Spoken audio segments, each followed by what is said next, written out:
शिवाय गुरवे नमः।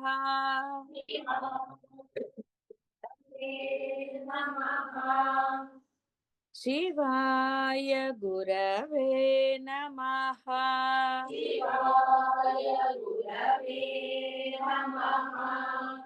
शिवाय गुरवे नमः।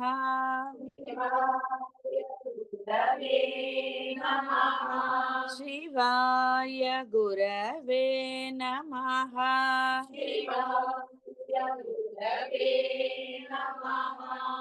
शिवाय गुरवे नमः।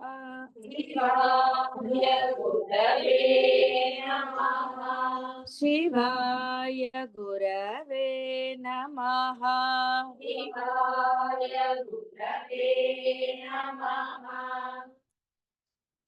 తమోగుణం ద్వారా చూడబడినప్పుడు జడమైన వస్తువులు ఉన్నట్టుగా ఉనికిగా సత్తుగా స్ఫురిస్తూ రజోగుణ ప్రభావంతో మనోబుద్ధులలో చిత్తుగా తెలివిగా వ్యక్తమవుతూ మనస్సు శాంతించినప్పుడు సత్వగుణ ప్రధానంగా ఆనందంగా నిద్రలో అనుభూతమవుతూ ఆత్మతత్వం నిత్యము స్థిరంగా కేవలంగా అద్వయంగా ఉంది. అంటే మీలో గుణాలు మారినప్పుడు బుద్ధి గుణము వేరు వేరు కాదు. మీ బుద్ధులు మారినప్పుడు మీ గుణాలు మారినప్పుడు అది ఆ విధంగా వ్యక్తమవుతూ ఉంటుంది. ఇందాక నువ్వు అడిగినట్టుగా అలాగా బుద్ధే తేడా. మీ బుద్ధి సక్రమంగా ఉందనుకోండి, అనుగ్రహం ఉంది. అనుగ్రహం లేనిదే బ్రహ్మం గురించి మీరు వినలేరు, అర్థము అవ్వదు, ముందు వినలేరు. విన్నది కాస్తైనా అర్థమవుతోంది అని అన్నారు అంటే అది అనుగ్రహమే. మీరు ఉపాసించిన దైవందా ఇంకోట అనవసరమైన చర్చలు. మీకు అంటే అనుగ్రహం ఉన్నది. అనుగ్రహం లేనిదే బ్రహ్మం గురించి మీరు వినలేరు. సో మొదటి అనుగ్రహం అది. తర్వాత అనుగ్రహం ఆ చెప్పినది మీకు అర్థం అవ్వటం. ఇంకో అనుగ్రహం ఆచరణలో పెడుతున్నారు. ఇక్కడ పరిపూర్ణ అనుగ్రహానికి మీ వంతు ప్రయత్నం అత్యంత ఆవశ్యకం. మీ బుద్ధి ఇక్కడ మారకూడదు. ఇవన్నీ విన్నారు, అర్థం చేసుకుంటారు, అనుభవాన్ని కూడా ఇచ్చాడు ఆయన. ఇక బుద్ధిని మార్చుకోకూడదు. ఎందుకంటే విన్నప్పుడు బుద్ధి అటు ఇటు మారుతోంది, తమోగుణ రజోగుణాలతో ఉంటుంది. కొంత అర్థమైన తర్వాత బుద్ధి మారింది అంటే అటు ఇటు అవుతోంది. అనుభవం వచ్చాక కూడా బుద్ధిని మీరు మీ ఇష్టం వచ్చినట్టుగా వాడుకుంటున్నారు. కాబట్టి మీలో పూర్ణత్వం రావాలి అంటే బుద్ధి లేకుండా ఉండాలి. ఎందుకంటే మీకు తెలిసింది బుద్ధి అనేది మిమ్మల్ని అధపాతాళానికి తీసుకెళ్తోందా, ఏమిటి చేస్తోంది, మీకు చుట్టుపక్కల వాళ్ళతో అనండి, బంధాలతో అనండి, ఏదైనా సరే మీకు ఏ విధంగా అది మిమ్మల్ని ఇచ్చేస్తోందో మీకు అర్థమైంది. అది ఎక్కడైనా కావచ్చు, ఉద్యోగస్తులకు కావచ్చు, ఇంకోళ్ళకి కావచ్చు, ఇంకోళ్ళకి, ఏదైనా సరే మనిషి అనేవాడు అంతే ముఖ్యం, వాడి బుద్ధి. దాన్ని మీరు గుణం అన్నా సరే ఇంకోటన్నా సరే. కాబట్టి గుణాలు చెప్పారు, తమో రజోగుణ సత్వగుణాలు. కాబట్టి సత్వగుణం ఫస్ట్ ప్రధానం. అంటే ఎవరితో అంటే నీకు దైనందిన జీవితంలో ఎవరెవరు ఎదురు పడుతున్నారో వారితో నువ్వు సామరస్యంగా ఉండటం మొదట నేర్చుకోవాలి. ఎందుకంటే మామూలుగా బుద్ధి మారుతున్నప్పుడు మీ యొక్క బుద్ధి అనుసారంగా, మీ ఆలోచన అనుసారంగా మీరు రజోగుణాన్నే మొదట వాడతారు, రజోగుణాన్ని వాడి తీరుతారు మీరు. అది కూడదు. ఎప్పుడు రజోగుణం వాడాలో అప్పుడే వాడాలి. కానీ మీ బుద్ధి చెప్పిన విధంగా, అంటే మీ లోపల ఆలోచన విధం, ఫ్లాష్ బ్యాక్, వాటిని మీరు ఇది చేసుకుని మీరు రజోగుణాన్ని వాడతారు, తమో గుణాన్ని వాడతారు. ఆ తర్వాత సత్వగుణానికి వెళ్తారు. ఏం లాభం ఇక్కడ రజోగుణం అయిపోయాక, తమో గుణం అయిపోయాక ఉపయోగం ఏం లేదు. మొదటే మీరు గనక సామరస్యంగా సత్వగుణంతో ఉంటే ఆనందం ఉంది కదా. రజోగుణం తర్వాత సత్వగుణం ఎంత కష్టం అండి, స్థిరత్వం లేనప్పుడు. అరిచిన తర్వాత ప్రశాంతత వస్తుందా, ఆయాసం రాలా? ఎన్ని వచ్చాయండి ఫ్లాష్ బ్యాక్లు, బోల్డ్ ఫ్లాష్ బ్యాక్. ఫ్యూచర్ గురించిన భయం. వీడు ఇప్పుడే ఇలా ఉన్నాడు అనుకో. సరే, రకరకాల సందర్భాన్ని బట్టి, మనుషులను బట్టి, బంధాలను బట్టి ఎన్నో రకాలు ఇక్కడ. సద్బుద్ధి వాడొచ్చు కదమ్మా. అవునమ్మా, సద్బుద్ధి అంటే ఏమిటి? అదే కదా చెప్తోంది, వాడమనే కదా చెప్పింది. అందుకని ముందు సత్వగుణం వాడండి. సత్వగుణాన్ని మీరు అభ్యాసం చెయ్యండి. అభ్యాసం చేస్తే సత్వగుణం అలాంటి ఆ సత్వగుణానికి అతీతంగా వెళ్ళాలి. గుణాలకు అతీతంగా ఉన్నవాడే స్థిరంగా ఉంటాడు. నువ్వు సత్వగుణం కూడా తర్వాత వాడడానికి లేదు అంటే అర్థం ఏంటి? అక్కడ అప్పుడు ఇష్టం వచ్చినట్టు ఉండమన్నా కాదు. అప్పుడు ఆ సందర్భానుసారం మీకు స్ఫురణ వస్తుంది. పిల్లలు ఇవన్నీ మీ గృహస్థులు కదా, మీరు సన్యాసం ఏంటి? మీరు కాదు కదా, మానసిక సన్యాసం కూడా అవ్వలేదు కదా ఇంకా. కాబట్టి మీకంటూ కొన్ని ఉన్నాయి. కాబట్టి అక్కడ ఆ సందర్భంలో ఎలా ప్రవర్తించాలో అనేది మీకు తెలియాలి. ఈ 3 గుణాలను ఎప్పుడు ప్రదర్శించాలో మీకు తెలియాలి. గృహస్థులుగా ఉన్నప్పుడు ఇంట్లో వాళ్ళతోటి ఉంటుంది, ఎవరో ఒకళ్ళు ఎదురవుతూ ఉంటారు, రకరకాల పరిస్థితులు. దైనందిన జీవితంలో అన్నీ ఒకే రకంగా ఉండవు కదా. అందరూ ఒకే రకంగా ఉండి ఇంట్లో కూడా రోజు అందరూ ఒకలాగా ఉంటారా? అలా ఏముండరు కదా. సినిమాల్లో అలా జరుగుతుంది. మీరు సినిమాలు చూసి ఇలా మా ఇల్లు ఇలా ఉండాలి అనుకోకూడదు. మిలిటరీ రూల్స్ పెట్టుకోకూడదు. పిల్లలు రూల్స్ పెడితే వినరు. వాళ్ళని మొదట ప్రేమగానే ఉన్నాయి. సామవేద దాన దండోపాయాలని చెప్పింది శాస్త్రం. కానీ ముందు ప్రేమగానే, పిల్లల్ని ఫస్ట్ ప్రేమగానే కదండి పెంచుతారు. మీరేం చేస్తారంటే అతి ప్రేమతో పెంచుతారు. అక్కడ వస్తుంది 5 ఏళ్ల వరకు ఎప్పటి వరకు వాడు అడిగిందల్లా ఇచ్చేసి, వాడి మాటలకి ఎస్ అనేసి అన్ని చేసి 6వ ఏడు నుంచి టాటూట్ అంటే వాడు మొదలెడతాడు. వాడు అంటాడు టాటూట్. ఇక మొదలైంది చూడండి యుద్ధాలు. అసలు మా అబ్బాయి మాట వింటలేదండి, మొండిగా ఉన్నాడు. ఎన్ని రకాలు వచ్చుంటాయి కంప్లైంట్స్. మీరే కాదు, రేఖీలో ఉన్నాం కదా, రేఖీ గురించి ఎంతమంది పిల్లల్ని పట్టుకోరు. గారాబం చేశారంటే ఇప్పుడు చేయటం లేదండి. అజిత్ వచ్చాక తింటాం మానేస్తే లాభం, అజిత్ రాకముందు సరిగ్గా తినాలి. అజిత్ చేసిందంటే అందుకని ఇప్పుడు ఏం తింటలేదండి అంటే ఎట్ట కుదురుతుంది? అంతే కదా. నువ్వు తినేసా ఫస్ట్, అక్కడ ఆల్రెడీ డ్యామేజ్డ్. ఇప్పుడు తింటలేదంటే డాక్టర్ దగ్గరికి వెళ్ళి ఏం లాభం అండి? అందుకని డాక్టర్లు కూడా ఇప్పుడు బాగా తెలివిగా ఉంటారు. అలాంటివన్నీ అడగరు. ముందు ఎక్స్రేలు రాసేస్తాను, స్కానింగ్లు రాసేస్తారు, గొడవ వదిలిపోతుంది. అంటే వీళ్ళదంతా వినక్కర్లేదు, ఎన్నో కహానీలు చెప్తారు కదా. ఆ కహానీలన్నీ వినాలంటే పాపం వాళ్ళకి ఎంత సహనం ఉండాలి. అది కాబట్టి బుద్ధి అనుసారంగా ఉంటుంది. కానీ అద్వైతంలో ఇక్కడ బాహ్య ప్రపంచం వదిలేయండి, ఏం జరగాలో అది జరుగుతుంది. మీరు మందు వేసుకున్నా, మందు వేసుకోకపోయినా. ఇలాంటివి డాక్టర్లు వింటే కష్టంగా తప్పదు కదా. వేసుకున్నా వేసుకోకపోయినా ఏది జరగాలో అది జరుగుతుంది. వేసుకున్నప్పుడు మనకు అది వేసుకున్నాను కాబట్టి అనేది ఉంటుంది. కాబట్టి అది నేనేం మిమ్మల్ని వేసుకోవద్దనట్లేదు, వెళ్ళొద్దనట్లేదు. ఏమండి మీరు అన్నారు కాబట్టి వేసుకున్నా వేసుకోకపోయినా, లోపల వేసుకోలేదు కాబట్టి అంటే మీ ధైర్యమే మీకు. మీరు ధైర్యంగా ఉంటాను అంటే నేనేమనలేను కదా. ఏం జరగాలన్నా పైన వాడిది లేదో జరుగుతుందా? ఏం జరగదు. కాబట్టి ఆ ధైర్యం పెట్టుకోండి చాలు. డాక్టర్ దగ్గరికి వెళ్ళండి, మందులు మింగండి, అన్నీ చేయండి, ఎవరు వద్దనలా. కాబట్టి మీరు మీ బుద్ధులను మార్చుకోకపోతే స్థిరంగా ఉండొచ్చు. అంటే బుద్ధులను మార్చుకోకపోతే అంటే ఆ మొండి పట్టుదల అలా ఉండకూడదు. ఇప్పుడు మీకు ఎలా ఉండాలో తెలిసి, కాబట్టి మీ బుద్ధిని అంటే మీ గుణాన్ని దానికి అనుగుణంగా మార్చుకుని తీరాలి. అంతే కదా. స్థూలమైన శరీరపు ఉనికి ఉన్నట్టుగా స్ఫురిస్తూ సూక్ష్మ శరీరంగా మనోబుద్ధులుగా వ్యక్తమవుతూ కారణ శరీరంలో ఆనందంగా అనుభూతమవుతూ ఆత్మతత్వం మాత్రమే కేవలంగా. అది ఒక్కటే, కేవలమే. దానికి రీజన్స్ లేవు. బాహ్య ఆనందాలకన్నీ బోల్డు రీజన్స్, సమర్థింపులు నానా. కానీ మీ ఆత్మానందానికి ఏ రీజన్ చెప్తారండి? కూర్చున్నాం కాబట్టి, విన్నాం కాబట్టి అంటారా? అది కేవలం మీకు మీదే, పక్కవాడితో రాదు.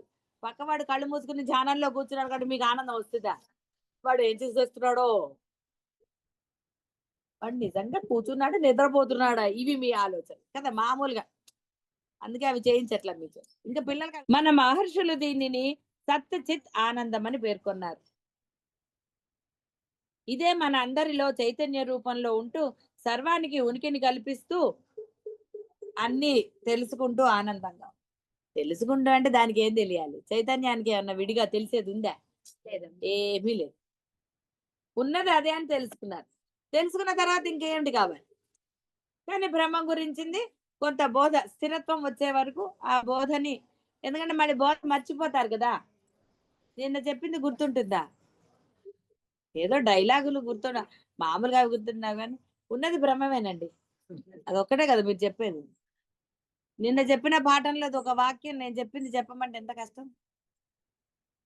అలా తెలియదు కానీ గురువు గారు మీరు చెప్పింది అయితే ఉన్నది ఆనందం అని అంటారు. ఇవాళ బుద్ధిది కొంచెం గుర్తుండొచ్చు, బుద్ధి మార్చుకోవాలి గురువు గారు అని. ఆఖరికి లేకుండా ఉండాలి. సాత్వికమైన బుద్ధి తెచ్చుకుని ఆ తర్వాత ఆ బుద్ధి కూడా లేకుండా ఉండాలి. ఏ ఆలోచన లేనప్పుడే కదా పిల్లలకి వేరే బుద్ధులు అంటే, వాడికి ఏం తోస్తే అది చేస్తూ ఉంటాడు, వాడికి ఏం తోస్తే అది మాట్లాడుతూ ఉంటాడు. అంటే వాడి బుద్ధి అంటే అది అద్వైతం కాదు, కానీ వాడికి బుద్ధిని ఇలా మార్చుకోవాలి ఇలా చేయాలి ఉండదు. అప్పటికప్పుడు అనిపిస్తుంది, ఆ కోపం అనిపిస్తుంది, లేకపోతే ఇంకోటి అనిపిస్తుంది, బాధ అనిపిస్తుంది, వాడు దాన్ని ఎక్స్ప్రెస్ చేస్తాడు. అంత రకరకాలుగా వాడు ఎక్స్ప్రెస్ చేస్తుంది. కానీ మీకు తెలుసు ఏ బుద్ధి ఎలా ఉండాలి ఎలా ఉండకూడదు, ఇలాంటివన్నీ తెలుసు. సందర్భాన్ని బట్టి ఎలా మీరు ప్రవర్తించాలి. రాగాలు కోపాలు ద్వేషాలు ఎప్పుడు వచ్చాయండి? బుద్ధి మారనప్పుడు వచ్చింది. కోపంతో ఉన్న మీ బుద్ధి మార్చుకునేది మీరే, వేరే వాళ్ళు మారుస్తారు? వాళ్ళు ఏదో నీకు చెప్తారు అలా ఉండకూడదురా అని, అన్నా కొద్దీ మీకు ఎక్కువ అవుతుంది. కానీ ఒక మంచిని వినే గుణం ఉందనుకోండి, అంటే ఆ బుద్ధి ఒక మంచి చెప్పినప్పుడు దానిని విని బుద్ధిని మార్చుకున్నవాడు యోగ్యుడవుతాడు. టాటూట్ అంటే ఎవడేం చేయలేడు, బాధ వాడిదే, వాడిలోనే ఉంటుంది ఆ ద్వేషం. ద్వేషం ఉన్నవాడు ప్రశాంతంగా ఉంటాడా? ఏమీ ఉండడు. అగ్ని రగులుతూ ఉందనుకోండి, వేడి వస్తూనే ఉంటుంది కదా, చల్లారిపోయిందని ముట్టుకుంటే. కాబట్టి ద్వేషం పోయిందని అనుకోగలి కదా. లోపల దాచుకుంటే ఎవరు దాచుకున్నారో వాళ్ళకి తెలుసు కదా. ద్వేషం పట్టుకున్నారా ప్రేమ పెట్టుకున్నారా అన్ని మీకు తెలియదేంటి. కాబట్టి మీకు మీరే సాక్షి. చైతన్యము వీటిలో కల్పించుకోదు, అస్సలు కల్పించుకోదు, అది ఉంటుంది. ఎప్పుడైతే మీరు మీ గుణాలన్నిటినీ లేసమాత్రంగా లేకుండా, అంటే బుద్ధి లేకుండా, వశిష్ఠుల వారు చెప్పినట్టయితే తలకాయ లేకుండా, అంటే తీసేయమని కాదు, ఇక్కడే కదండి ఆలోచనలు అంటారు. తర్వాత ఇక్కడ బాధపడతారు. తలలో బాధపడ్డాను అంటారా? తలలో ఆలోచనలు అంటారు. ఎందుకంటే మెదడు అక్కడ ఉందని కదా మీ ఉద్దేశం. సైన్స్ లో చెప్పారు కదా, ఇక్కడో బ్రెయిన్ అక్కడో బ్రెయిన్, ఇన్ని బ్రెయిన్లు ఉన్నాయి. అందుకని తలలో ఆలోచన, తర్వాత మనసులో ఆలోచన. అలా కూడా అంటారు కదా, వాడి తలలో ఒక బుద్ధి పుట్టిందంటే అనరు. కొంతమంది మనసు అంటారు. ఏదైతే ఏంటి, లేదా అవన్నీ ఎప్పుడైతే లేసమాత్రంగా లేకుండా కామ్ అయిపోతాయో, అందుకనే గాఢ నిద్ర గాఢ నిద్ర. మామూలుగా కొంచెం మెలుకుతో ఉన్న స్థితి చెప్పలేదు. అప్పుడు మీకు ప్రపంచం వినపడుతూ ఉంటుంది, మీలో ఆలోచనలు జరుగుతాయి, కళలు వస్తాయి, రకరకాలు. అందుకనే గాఢ నిద్ర అన్నాడు. నువ్వు ఉన్నావు, నీకేం డౌట్ లేదు కదా గాఢ నిద్ర పోతే పోతారని. మరేం చెప్పలేదు కదా. గాఢ నిద్ర, ఆ గాఢ నిద్రలో నువ్వు ఉన్నావు, కానీ ఏమీ లేవు. నీలో ఆలోచనలు లేవు, కళలు లేవు, ఉద్వేగాలు ఉద్రేకాలు అసలు ఏమన్నా ఉన్నాయా? గాఢ నిద్రలో ఏమీ లేవు, కానీ నువ్వు ఉన్నావు కదా. అదే విధంగా ఉండమన్నారు జాగ్రత్త. అంటే మీ ఇట్లా మెలుగుతో ఉన్నప్పుడు ఏమంటే ఇప్పుడు అన్ని కనపడుతున్నాయండి, అప్పుడు కనపడలేదండి అని అంటారు. ఉండటం మీకు చాతయిందే. పక్క వాళ్ళ ఇళ్ళకి వెళ్ళినప్పుడు ఇష్టం లేనప్పుడు మీరు లేరేంటి, చూసి చూడనట్టు. మీకు అనుభవం లేదు అనడానికి లేదు అసలు. ఉద్రేకం పొందకుండా లేరా ఎన్నిసార్లు? ఆఫీసులో బాస్ తిడుతున్నప్పుడు ఉద్రేకం వస్తుందా? అలాగే అత్తగారు మాట వినే కోడళ్ళే అనుకుందాం. అంటే అత్తగారు మామగారు అరుస్తున్నప్పుడు ఉంటారు కదా, లోపల తిట్టుకోవటం తర్వాత సంగతి చెప్తా. కానీ సహనంగా ఉంటారు కదా పెళ్ళైన కొత్తల్లో. కనీసం అందరికీ జరిగేదే మీ ఇప్పుడు అత్తలైనా ఏదైనా అంతకుముందు కోడళ్లే కదండి పాపం. అప్పుడు పెళ్ళైన కొత్తల్లో భార్యాభర్తలదైనా అంతే. ఓ 4 రోజులు పోయాక చూసుకుందాం అనుకుంటారు. కొంతమంది మొదటి రోజు నుంచే మొదలెడతారు. కొంతమంది టైం ఇస్తారు. నేను కూడా 5 ఏళ్ళు ఓపిక పట్టండి అని చెబుతా. ఎప్పుడు ఇలాగే ఉండాలంటే వాళ్ళు నా దగ్గరికి ఎందుకు వస్తారు మళ్ళీ? అంటే వాళ్ళు రావాలని కాదు, వాళ్ళ బుద్ధి మారదు కదా. తర్వాత చెప్పినవి ఎలా వింటారు? ఒక 5 ఏళ్ళు సహనంగా ఉండండి అని చెప్తాను ఎవరికైనా సరే. ఆ లోపల కదా అసలుది తెలుస్తుంది. అందుకని అప్పుడు మనం చెప్పొచ్చు. ఏం పర్వాలేదు ఇప్పటి నుంచి నువ్వు కూడా అని చెప్పొచ్చు. ఇప్పుడు వింటే అప్పుడు అది చెప్పొచ్చు. ఇప్పుడే వినకపోతే ఏం చెప్తాం ఇంకా? అందుకని అంతేగాని మళ్ళీ వాళ్ళు నా దగ్గరికి వచ్చి మళ్ళీ రామాయణం అంతా చెప్తే నేను వినొద్దు. కాబట్టి బుద్ధి లేకుండా ఉంటే ఎంత హాయ్ అండి. అంటే ఏది మంచిదో ఏది చెడ్డదో చెప్పగలిగినప్పుడు, తెలుసుకున్నప్పుడు ఎంత హాయి. ఎందుకు ఆ బుద్ధితో ఉండటం? ఒకరిని తిడితే ఏమిటొచ్చిందండి? ఏమన్నా వచ్చిందా తిడితే? లోపల తిట్టుకుని ఏమన్నా వచ్చిందా? ఏది రాలేదు. కాబట్టి ఎప్పుడు సహనంగా ఉండాలి, ఎప్పుడు వాళ్ళతో కోపడాలి, ఎప్పుడు ఏది చేయాలి, ఇవన్నీ స్ఫురణలో ఉన్నాయనుకోండి, ఎన్ని యాక్షన్లైనా చేయొచ్చు. చేయొచ్చు కదా. అక్కడ యాక్షన్ అంటే అర్థం ఏంటి? సహనంగా ఉండవచ్చు అని. యాక్షన్ అనగానే మీరు అదేదో నేను దొంగలాగా చూస్తున్నారు. ఈవిడ ఎన్ని యాక్షన్లు. యాక్షన్ అంటే ఏంటి? ఆ సమయానికి సహనంగా శాంతంగా ఉండాలి. ఆ సమయంలో ఉండాలి కదా. ఎందుకంటే మీరు బ్రహ్మాలు, వాళ్ళు బ్రహ్మాలు అవ్వలేదు పాపం. అందుకని బ్రహ్మం అయిన వాడు మొదట ప్రశాంతంగానే ఉండాలి. ఆ తర్వాత ఏం చేయాలో చేయొచ్చు. కృష్ణుడు ఉద్వేగపడ్డా? బ్రహ్మం కాబట్టి అర్జునుడు ప్రగల్భాలు పలికితే ఏమన్నా అన్నాడా? మొదట ఒక అధ్యాయం అంతా విన్నాడు కదా. తర్వాత ఇక చాలా ఆపన్నాడు. ఇంకెంతసేపు వింటాడు? నేను చెప్పాల్సింది బోళంతుంది, నువ్వే మొత్తం చేత నేనేం చెప్పాలి? అంతే కదా మరి, ఆయన చెప్పాలి కదా. అందుకని నాయన అని మళ్ళీ బోధ మొదలు పెట్టారు. కానీ వన్ వే ట్రాఫిక్ లాగా మీరే చెప్పుకుంటూ పోకూడదు, అవతల గురువు చెప్పేది కూడా వినాలి. కాబట్టి అది ఆనందంగా మాత్రమే ఉంది. చైతన్యం ఎప్పుడు ఆనందమే. మీలో ఆనందం లేదు అన్నారు అంటే అది మీదే ఫాల్ట్. గుర్తించారు కాబట్టి. గుర్తించినప్పుడు ఏం లేదు కదా. కింద రాయి గుచ్చుకుంటోంది అనుకున్నప్పుడు ఉంటారా? కాస్త సర్దుకుని కూర్చుంటే అయిపోలేదు. ఇలా అంటే మన యొక్క ఈ ప్రవర్తన అనండి, బుద్ధి అనండి, ఇంకోటనండి, మీ మీదే ఆధారపడింది, అవతల వాళ్ళ మీద ఆధారపడలేదు. అనక్కర్లేదు మిమ్మల్ని. కాబట్టి మీ బుద్ధి మీ మీదే డిపెండ్ అయ్యింది. బాగా గుర్తుపెట్టు. దాన్ని ఎలా వాడుకోవాలి అనేది మీ మీదే. సద్బుద్ధి అనేది కూడా తెలియాలి కదా. ఇదే సద్బుద్ధి అని నీకు ఎలా తెలుస్తుంది? తిట్టడమే. కాబట్టి ఇది సద్బుద్ధి అని నిజంగా తెలిసిన వాడు, అంటే ఏది అనేది తెలిసిన వాడైతేనే సద్బుద్ధి అనగలడు. నేను చేసిందే సరైనది అని అంటే అది సద్బుద్ధి ఎలా అవుతుంది? నా సిచ్యువేషనే కరెక్ట్, నేనన్నదే కరెక్ట్ అని ఎప్పుడు అనుకోరా. నా బుర్రలో ఏదొచ్చిందో అదే కరెక్ట్ అని అనుకుంటే వాడు ఎప్పుడూ ప్రశాంతంగా ఉంటాడు, ఎప్పుడూ ప్రశాంతంగా ఉంటాడు. కాబట్టి అలా అనరాదు, తెలుసుకోవాలి. ఇప్పుడు మీకు తెలియబడింది ఏది సద్బుద్ధో తెలిసింది కదా. తెలిసిందా? యద్భావం తద్భవతి అయిందా? అర్థమైందా? బ్రహ్మనియతి అంటే కూడా అర్థమైందా? ఆత్మే నీలో కేంద్రంగా ప్రధానంగా నీవుగా ఉంది. అయినప్పటికీ ఎందుచేత నీవు దీనిని స్పష్టంగా తెలుసుకోలేకపోతున్నావు? నీ ఆత్మను నువ్వెందుకు గుర్తించడం లేదు? ఇది కష్టమైనదా? నీవు నీ పిల్లలకు తండ్రివి, భార్యకు భర్తవు, నీ తండ్రికి కుమారునివి. ఈ అన్ని పాత్రలను పోషిస్తున్నప్పటికీ విడిగా నీవు గుర్తుంచుకోవడంలో ఏమైనా కష్టపడుతున్నావా? ఎక్కడికి వెళ్ళావు అక్కడికి వెళ్ళంగానే నేను ఆఫీసర్ని అంటావు, నేను డాక్టర్ని అంటావు, యాక్టర్ని అంటావు. అది మర్చిపోతున్నావా? నీ ఐడెంటిటీ మర్చిపోతున్నావా? ఏం మర్చిపోవటం లేదు. అంతే కదా.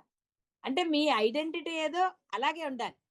కొడుకుతో ఒక రకంగా, తండ్రితో ఒక రకంగా ఉండి తీరాలి. కొడుకుతో ఉన్నట్టు తండ్రితో ఉండకూడదు. కోడలతో ఉన్నట్టు కూతురుతో ఉంటారు. ఉన్నారనుకోండి గొడవ లేదు కదా. అంతేనా? అందరితో ఒకే రకంగా ఉన్నప్పుడు గొడవ ఉంటుందా? ఉండదు. వాళ్ళు అంటే అనొచ్చు కాక, ఎలా అనుకున్నా ఎవరిది తప్పో వాళ్ళనే కోపం. ధర్మం ఎప్పుడు ఉండాలి. కాబట్టి కష్టమైన పనే, కష్టమైన పని ఏం లేదు. నేను బ్రహ్మను అనుకోవటంలో కష్టము లేదు, ఆచరణ కూడా కష్టం కాదు. కాబట్టి ఏదైనా మీ బుద్ధిని బట్టి ఉంటుంది. తెలిసిన తర్వాత కూడా బుద్ధిని నేను ఇలాగే అంటే నేనుతో ఉంటానంటే జీవలక్షణమే బుద్ధి అండి. అల్టిమేట్ గా చెప్పేది ఏమిటి? నేను అనేదే అవసరమైన బుద్ధి. ఏ నేనుగా ఉండాలో అది ఎక్కడ కష్టం ఉంది ఇప్పుడు మీకు అసలు మామూలుగా అయితే లేదు. కానీ ఈ ఇప్పటి వరకు వ్యవహారం చేసిన ఈ నేనుని అధర్మం ఉన్నప్పుడు యుద్ధం చేయవలసిందే. చేస్తే ఏవో జరుగుతూనే ఉంటాయి. ముందు అందుకే సంధికి ప్రయత్నిస్తారు. ఆ సంధి విఫలమైతే యుద్ధం తప్పదు కదా, జరుగుతాయి. ఇది అంతే మరి. ఈ దొంగనైనని హత్య చేయవలసిందే. ఈ దొంగనేను అనేది లేస మాత్రంగా ఉండనప్పుడే మీరు స్థిరంగా ఉండగలుగుతారు. మీ బుద్ధి స్థిరంగా ఉంటుంది. అంటే బుద్ధి లేని వారుగా ఉంటారు. పరమ సత్యం అదే కాబట్టి ఏది ఎలాగో అది అలా అని తెలిసిన తర్వాత కొన్ని మొక్కలకి అంటుకట్టాలి, కొన్ని మొక్కలు వేరుతోటే ఇవ్వాలి. ఇలా రకరకాలు మీరు అలా చేసినప్పుడు అది బతుకుతుంది కదా. లేకపోతే ఇంకో చెట్టు వస్తుంది, లేకపోతే ఎలా వస్తుందండి? నిన్న అన్నట్టుగా పెట్టేసాను, నా పని అయిపోయింది, ఇంకా నువ్వు బతుకు అంటే పరమాత్మ చూస్తాడు అలా అనకూడదు. అందుకే పిల్లల్ని కన్నారు అంటే మీ ధర్మం ఉన్నది. పరమాత్మ చెప్పాడు పిల్లల్ని కను అని, ఆయన ఏం చెప్పలేదు. ఒకళ్ళు ఇద్దరు ముగ్గురు అని ఆయన చెప్పాడా? వాళ్ళు ఏమంటారు? అల్లాదియా. కాబట్టి ఇచ్చిన తర్వాత మీదే కదా బాధ్యత, ధర్మం తల్లిదండ్రులు ఇద్దరిది. ఎవరికి సమయం ఉంటే వాళ్ళు వాళ్ళు. అందరికి అన్ని ట్యాకిల్స్ ఉండవు. అందరు ట్యాకిల్ చేయగలరా? అది అది వస్తుంది, సహజంగా వచ్చింది. క్లాసులకు వెళ్ళారా మీరేమన్నా? పిల్లల్ని ఎలా పెంచవాలని పుస్తకాలు చదువుతారు, అనవసరంగా లేనిపోని బుర్రపాడు అవుతుంది. వాడి పిల్లలను ఒక నలుగురు పిల్లలను చూసి పుస్తకం రాస్తాడు. గూగుల్లోకి వెళ్ళకండి. ఒక నిమిషం వాడికి మోషన్ అవుతుంటే గూగుల్లో చూస్తానండి ఏం చేయాలి అంటే వాడు ఏడుస్తున్నాడు అనుకోండి, ఎందుకు ఏడుస్తున్నాడు అని గూగుల్ చేస్తారా? అదే అవుతోంది, ఎందుకంటే గూగుల్ చేతిలో ఉంది కదా. ప్రెగ్నెన్సీలో ఎలా ఉండాలి గూగుల్ చేస్తాడు. వాడు ఎక్స్పీరియన్స్ రాస్తాడు. అదే ఎక్స్పీరియన్స్ అందరికి ఎలా ఉంటుంది? నిద్రపోవటం లేదు గూగుల్. అందరి పిల్లలు ఒకలాగే ఉంటారు. వాడు కడుపు నొప్పని నిద్రపోకుండా ఏడుస్తుంటే వాడు నిద్రపోకుండా ఏడుస్తున్నాడని ఫటా ఫటా కొట్టి పడుకో అంటే, లేకపోతే గూగుల్లో చూసి వాడిని ఇలా చేసి ఏదో నొక్కమంటారు, ఇక్కడ నొక్కమంటారు, లేకపోతే అనమంటారు, ఏదో అంటారు. వాడు ఎక్కడ నిద్రపోతాడు? తల్లికి తెలియాలి వాడు ఎందుకు ఏడుస్తున్నాడు, తండ్రికో తెలియాలి. ఏదో అప్పుడు జరగాలి. ముందు మీరు స్థిరంగా ఉంటే అర్థమవుతుంది. ఒక నిమిషం ఏడవకరా గూగుల్ చూడండి అంటే కాబట్టి ఇన్ని పాత్రలు పోషిస్తూ మీరేం కష్టపట్టాలి. మరి అప్పుడు బ్రహ్మంగా ఎందుకండి కష్టపడటం? ఎంత యాక్టర్ అయినా మేకప్ తీసి మళ్ళీ ఇంటికి వెళ్తే మామూలుగానే ఉంటాడు కదా. ఎన్నిసార్లు చెప్పగలరు? దేవుడు వేషం వేస్తే దేవుడిని అనుకుంటే ఇలా వెళ్ళిపోతాడా? సినిమాలో చూపించిన మహిమలు చూపిస్తాడా మరి? రాజును అని అలా ఉంటాడా? సినిమాలో కాబట్టి అక్కడ 3 మంది ఉంటారు. ఇంట్లో ఎవరు ఉంటారండి? ఇంట్లో యాక్షన్ చేస్తే ఏమవుతుందో తెలుసు కదా. కాబట్టి సత్య అన్వేషులందరూ కూడా ఆత్మను గుర్తించడానికి చాలా కష్టపడుతున్నారు, కష్టపడుతున్నారు. కష్టమే లేదంటే ఎందుకండి కష్టం? అసంభవమేమో అని అనుమానిస్తారు. దీనికి అంతటికీ కారణం చిరకాల నుండి లోపల ఈ భ్రమాజన్య బంధాల పట్ల, నేను పట్ల ఏదనుకుంటే మటుకే ఉంది. వ్యామోహం కన్నా భయం ఎక్కువ. ఈ ఐడెంటిటీ లేకపోతే నాకు లభించవలసినవి లభించవేమో అన్న ఒక భయం. మోహం అనడానికి లేనే లేదు. వాడికి భయం, నా ఐడెంటిటీ పోతే నాకు రెస్పెక్ట్ పోతుంది, లేదా నేను పొందవలసినవి పొందలేను. అది ఏదైనా సరే, ప్రేమ ద్వేషం ఏదో ఒకటి. ఈ బాహ్య ప్రపంచంలో నేను అవన్నీ పొందలేను. రకరకాల భయాలు, ఒక్కొక్కళ్ళకి ఒక్కొక్కటి. ఆలోచించకపోతే ఎలాగా, ప్లానింగ్ లేకపోతే ఎలా చేస్తాం? స్థిరత్వం వచ్చే వరకు గురువు సహాయం చేస్తారు, బాహ్యమైనా సరే ఏదైనా. కానీ ఆ రెండో దాంతే ఉండకూడదు. ఆ రెండోదే పెరిగిందనుకో, ఆందోళనలు ఎన్ని పెరుగుతూ పోలా.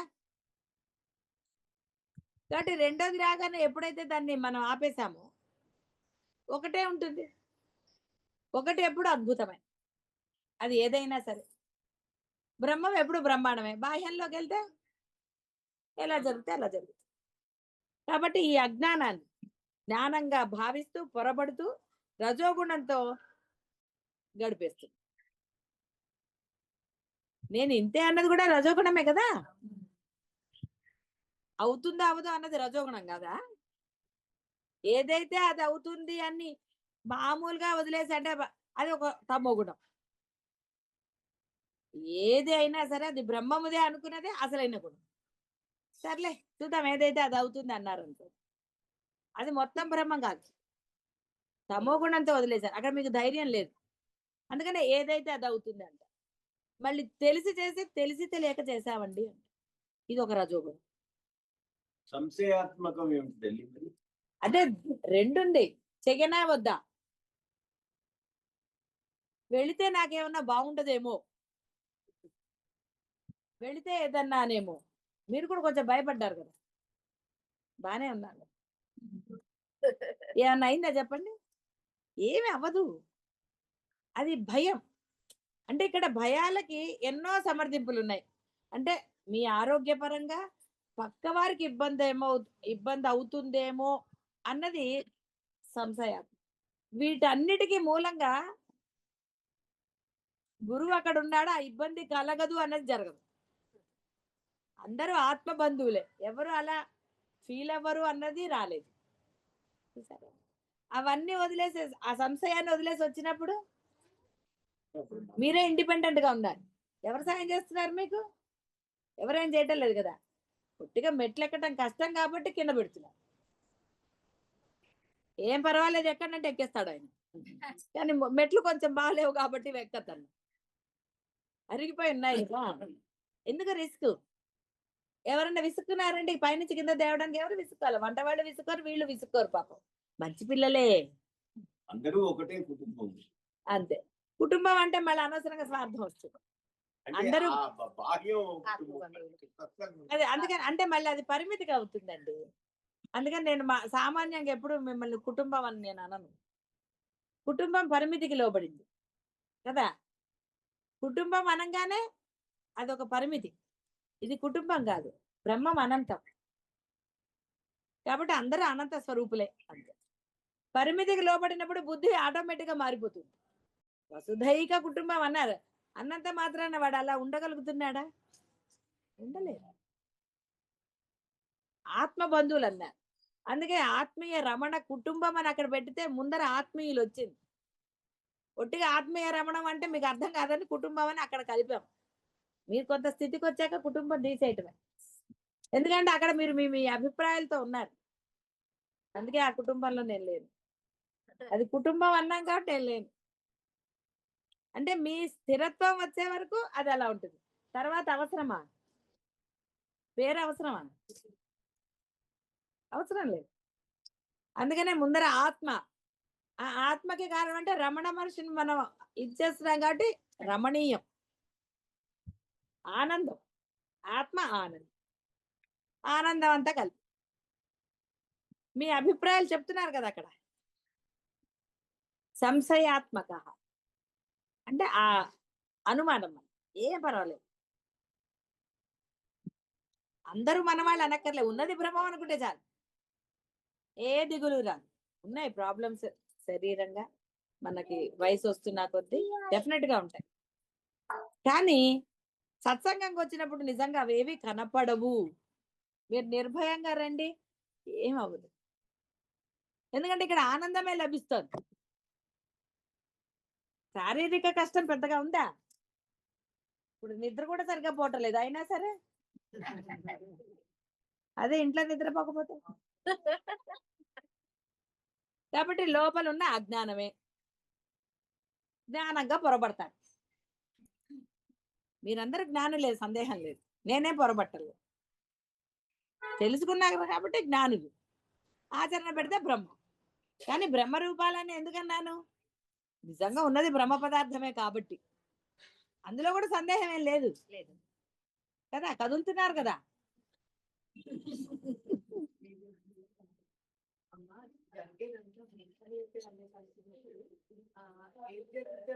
అనుకున్నప్పుడు అనకు, బ్రహ్మ నియతే. ఉమ్. ఏది జరిగితే అది ఏదైతే అది అవుతుంది అనుకుంటున్నారు. అక్కడ మీరు బ్రహ్మ నియతికి ఇంపార్టెన్స్ ఇవ్వలేదు. సర్లే ఏది జరిగితే అది జరుగుతుంది అన్నది. ఇప్పుడు బ్రహ్మనీతి అన్నప్పుడు ఇది అనుకోవటంలో అర్థం ఉండాలి.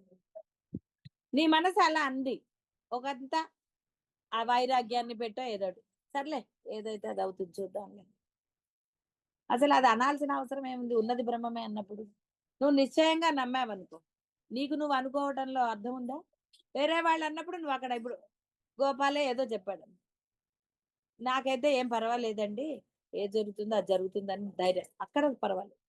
నీకు నువ్వు అనుకోవటం, నేను చెప్పింది వేరే వాళ్ళకి అంటామని చెప్పాను చెప్పలే. మీరు అనుకోవటంలో అర్థమై ఉంది. నువ్వు నమ్మావా అప్పుడు? మరి నమ్మినప్పుడు అనుకోవటం ఎందుకు? ఉన్నది బ్రహ్మమే కదా అన్నప్పుడు అనుకుంటావా? పడుకునేటప్పుడు రేపు పొద్దున్న లేస్తానో లేవనో అనుకుంటావా? లేస్తాను అన్న నమ్మకంతో కదా పడుకుంటారు. నమ్మకం లేకపోతే ఏం జరిగిందో తెలుసు కదా. మీరంటే లేవక్కర్లేదు, నేను లేవాలంది భార్య. జోక్ గుర్తుంది కదా అందరికి. అనుకోక్కర్లేదు కదా. అసలు థాట్ ఎందుకు? ఇంకా బ్రహ్మం జరగాల్సిందే జరుగుతుంది, అది కూడా ఫిక్స్ అయిపోయారు కదా. మరి మళ్ళీ అనుకోవటం అని ఎందుకు వచ్చింది? ఈ అనుకోవటాలు మానేస్తేనే స్థిరంగా ఉంటారు. మీరు అట్లా ప్రతిదానికి అనుకోవటం మొదలెట్టారు అనుకోండి, బ్రహ్మం గురించి కావచ్చు ఏదైనా, ఆ తర్వాత మీ గురించి ఇప్పుడు ఇది కూడా ఏ జరగాలో అది జరుగుతుంది అనేది జీవుడు అన్నాడా బ్రహ్మం అన్నాడు? మరి జీవుడు మరి ఎందుకున్నాడు? బ్రహ్మాన్ని నమ్మితే అనుకోవటం లేదు, ఏది అనుకోకర్లా. అదే కదా చెప్పబడుతుంది. దానికి ఒక గుణం పేరు, అంటే బుద్ధి గురించి వచ్చింది కాబట్టి అది తమో గుణం. అంటే ఒక నిరాసక్తత. నీకు ధైర్యం ఉన్నప్పుడు నిరాసక్తత వైరాగ్యాలు వస్తాయి, శ్మశాన వైరాగ్యాలు. కశ్చిత్ ధీర అన్నాడు, కశ్చిత్ వైరాగ్య అనలేదు. నీలో ఆ ధీరత్వం ఉన్నది అన్నప్పుడు ఇంకా మళ్ళీ ఈ గుణాలకి వైరాగ్యం అని ఇంకోటని ఎక్కడుంది? అక్కడ స్పేస్ ఉంది దాంట్లో, లేదు కదా. ఇప్పుడు స్థిరత్వము అంటే స్థిరంగా ఉన్నప్పుడు అప్పుడు అది ఏది మీకు ఆధారం. స్థిరత్వం స్థిరంగా ఉండడానికి ఆచరణ, ఇప్పుడు ఆచరణే అనుకోకుండా ఉండటం. నువ్వు అనుకోకుండా ఉన్నప్పుడు స్థిరంగా ఉంటావు. స్థిరంగా ఉండడానికి నేను అనుకుంటున్నానంటే ఎలా కుదురుతుంది? అనుకోవటం ఆగాలి కదా. ఇప్పుడు వాకింగ్ అంటారా? ఎప్పుడు నడిచేటప్పుడు వాకింగ్, నిల్చున్నాను అంటారు, నిల్చుంటా, లేదా కూర్చున్నాను అంటే ఆ పొజిషన్ లో నువ్వు స్థిరంగా ఉన్నప్పుడు అది చెప్తావు. స్థిరంగా లేనప్పుడు అంటావా? తింటున్నప్పుడు తింటున్నాను, వెర్బుల్స్ మారుతున్నాయి కదా, వెర్బ్స్ అన్ని. తినేశాను, ఇంకా తినాలి. కూర్చున్నావనుకో కలుపుకోలేదు, తినబోతున్నాను. పంచంలో పెట్టుకోకుండా తినబోతున్నానని అన్నారు కదా మామూలుగా, ఇంకా ఇప్పుడు తినాలి అంటారు. మరి గ్రామర్ వచ్చు కదా అందరు, ఇలాగే వాడుతున్నారు కదా వాడుకలో. వేరేగా ఏమైనా వాడుతున్నారా? అంటే ఏమో ఇప్పుడు కాలానుగుణంగా క్రియలు కూడా మారేమో నాకు తెలియదు కదా. మరి ఏంటమ్మా, అంతే కదా. తినేసాను, ఎప్పుడన్నా ఎవరైనా అర్జెంట్ పెట్టుకున్నారు అనుకోండి, మనం చౌరస్తాలో ఉంటే కాదు ఇంటి దగ్గర ఉన్నామంటాం. ఎందుకంటే వాడికి టెన్షన్ పడిగిపోతుంది. ఇంకా రాలేదు అన్నారు అనుకోండి, అప్పుడు మనం చెప్పాం చౌరస్తాలు అంటే వాడికి ఇంకా టెన్షన్. అవతల వాళ్ళకి టెన్షన్ రాకుండా ఉండడానికి ఏమంట, జస్ట్ 5 minutes లో వస్తామంట. ఆ 5 minutes ఎన్నింటికి వస్తుందో మనకు తెలియదు. అదేంటి 5 minutes అన్నా అంటే అక్కడే ట్రాఫిక్ వచ్చింది, ఒక లెఫ్ట్ తీసుకోపోయి రైట్ తీసుకున్నాను, కొంచెం కన్ఫ్యూజన్ అయ్యాను అంట. ఏదో ఒకటి చెప్తాం. ఇప్పుడు అదంతా ఎందుకు, ముందు ఏమిటో చెప్పు సంగతి అంటారు. లేదు ఇంత చెప్పడం విషయం లేకపోతే ఏమంటారు, ఇంకా బయలుదేరడానికి టైం ఉంది అనుకోండి, క్యాబ్ ఇంకా రాలేదు, బుక్ అవ్వట్లా, ఏదో ఒకటి చెప్తారు కదా టెన్షన్ పెట్టకుండా ఉండడానికి. అప్పుడే కొంచెం అవి మారుతాయి. అదర్వైజ్ ఆల్రెడీ వచ్చేసాను కిందే ఉన్నానంటారు పైన ఉంటే. కాస్త తలుపు తీస్తే నేను కనపడతాను కదా.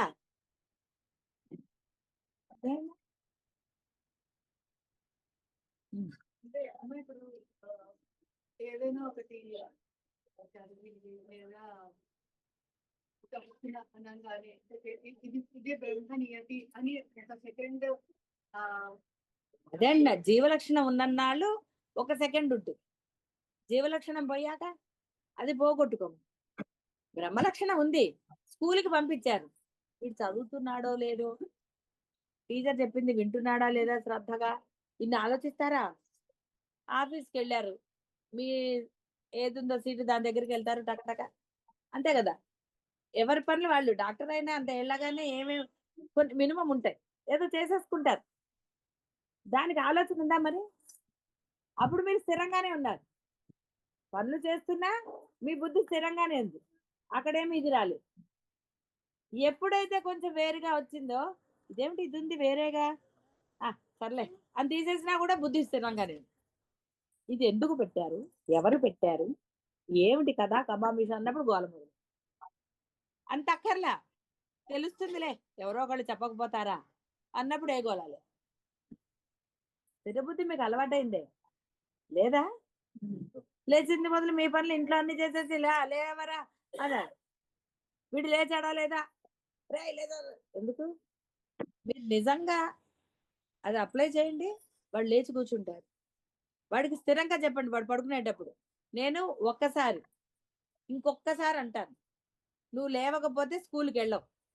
టీచర్ నాకు ఫోన్ చేసి అడుగుతున్నప్పుడు నేను చెప్తాను వాడు లేవలేదండి, వేరే చెప్పను అని నువ్వను, తక్కువ లేచి కూర్చుంటాడు.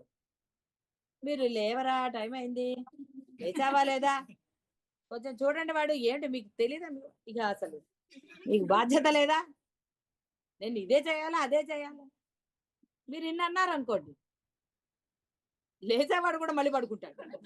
ఎప్పుడు ఇదే ఫాలో అవ్వాలి, అప్పుడు లేవకేం చేస్తారు. లేదు ఏదో ఒకటి వాడికి పెట్టాలి. ఈ టైం లోపల నువ్వు లేస్తే రోజు గనక విసిగించకుండా నీకు స్కూల్కి రోజు చాక్లెట్ ఇస్తా ఉన్నా, 4 రోజుల తర్వాత చాక్లెట్లు అయిపోతాయి. అలా రకరకాలు. కానీ ముందు మీలో ఆ స్థిరత్వం ఉండాలి. మీలో స్థిరత్వం ఉండదు, ముందే అనుకుంటారు వీడు ఎన్నిసార్లు తిప్పితే లేస్తాడో ఏమిటో బాబు ఇవాళ. మీరు పడుకునేటప్పుడు అలాగే అనుకుని పడుకుంటారు, అందుకని లేవగానే అదే మొదలవుతుంది. లేపుతూనే ఉన్నాను అప్పటి నుంచి, వీడు లేవనే లేవు. ఏమైందంటే చెప్పు, నీళ్ళు తీసుకొచ్చి పోయండి. అది మీలో ఆ స్థిరత్వం ఉందనుకో, పిల్లలు లేస్తారు, చదువుతారు, అన్ని జరుగుతాయి. ముందు మీరే ఆందోళన, మీ మాటలు ఆందోళన కనపడదు, టెన్షన్, ఇంకేం లేస్తారు. మీరు చేయాల్సిన పని ఆ టిఫిన్ బాక్స్ లేవో చదవడం మీరు చేసేయండి. ఆడవాడు పడి నీకు టిఫిన్ బాక్స్ పెట్టాలి కదా అని అంటాం ఎందుకు, వాడు అంటాడు లేకపోతేనే బాగుంది హాయిగా అక్కడే. స్థిరంగా ఉండటం నేర్చుకో, అప్పుడు ఎలా వ్యవహారం చేయాలో మీకు స్ఫురణ వస్తుంది. ఆందోళన పడినప్పుడు ఎలా వస్తుందమ్మా, రాదు కదా. సెల్ ఫోన్ చూస్తూ నడిచారనుకోండి ఏమవుతుందో తెలుసు కదా, వేరే మీరు పక్కన చూస్తూ నడిచారనుకోండి, డ్రైవింగ్ చేసేటప్పుడు వాళ్ళు పక్కకు చూసారనుకోండి ఎంత టెన్షన్ వస్తుంది. ముందుకు చూడరా పక్కకు చూస్తావేంటంట, చూసారా. స్థిరత్వం లేకపోతే టెన్షన్ మొదలవుతుంది. అందుకని స్థిరంగా ఉండండి, స్ఫురణ వచ్చి తీరుతుంది. వాడు స్థిరంగా రోడ్ వేసేసి అనుకోండి, అప్పుడు గుంట తెలుస్తుంది, స్పీడ్ బ్రేకర్ తెలుస్తుంది, అన్ని తెలుస్తాయి. లేకపోతే అప్పుడు ఏమైనా జరగచ్చు. ఆ జరిగినప్పుడు బ్రహ్మ కాపాడతాం. ఎందుకు నువ్వు నిశ్చలంగా ఉన్నావు కదా, కాపాడతారండి, మీకు ఏమి డౌట్ లేదు. ఆయన ఉన్నదే మనని రక్షించడానికి, మీరు ఆయనలాగా మారేవారు. ఆయనలాగా మారాక ఇంకా రక్షణ అంటూ వేరే ఉందా? ఏ రక్షణ కావాలో ఏది కావాలో అవన్నీ సహజంగా ఆటోమేటిక్ అంటారు చూడు, జరుగుతాయి. స్థిరత్వం పొందడానికి ఆచరణ నేను అనేది ప్రతిసారి బ్రహ్మ స్థిరత్వమే అనటం లేదు. మీకు ఆందోళన లేకుండా ఆ స్థిరమైన ఆలోచన, వాళ్ళు లేస్తాడు తప్పకుండా, వాళ్ళు లేచి చేస్తాడు అన్న ఒక స్థిర భావం ఇక్కడ ఉందనుకో, నువ్వు టెన్షన్ పడతావా? చదువుకునే పిల్లల పట్ల తల్లి టెన్షన్ పడుతుందంటే తండ్రా, వాడు చదువుకుంటాడు, ఇంకా చెక్ చేయరు అసలు. వాళ్ళు తయారవుతారు, చెక్ చేస్తారా మీరు? లేదు. అంటే మీకు ఆ స్థిర బుద్ధి ఉండాలి. ఈసారి నేను బ్రహ్మందే చెప్పట్లేదు మీకు, ఇంకా జీవుడుగా ఉన్నారు కాబట్టి ఇప్పుడు బ్రహ్మ స్థిరత్వం రావాలంటే ఈ క్షణమే వస్తుంది, లేచే లోపల వస్తుంది కదా. కానీ మీరు చేసే పనులలో మీకు స్థిరత్వం ఉండాలి. మీకు బిర్యానీ బాగా చేయటం వచ్చనుకోండి, టెన్షన్ పడతారా? ఒకటి లేకపోయినా రెండో దాంతో అడ్జస్ట్ అవ్వరు, చేతికి ఏది దొరికితే అది వేయట్లేదు.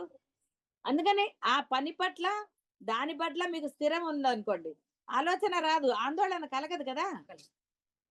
పర్ఫెక్ట్ గా వంట వచ్చిన వాళ్ళు రుచి చూస్తారా? వాళ్ళకి తెలుసు బ్రహ్మాండంగా ఉంటుంది, అనుమానం ఏం రాదు. రాని వాళ్ళు కదండి చూస్తారు. శుభం భూయాత్. ఇంకేమన్నా? శివాయ గురవే నమః.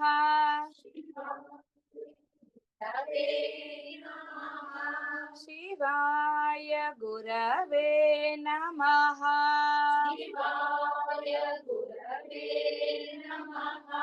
శివాయ గురవే నమః.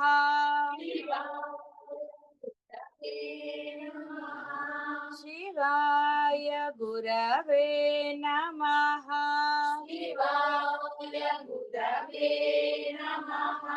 శివాయ గురవే నమః.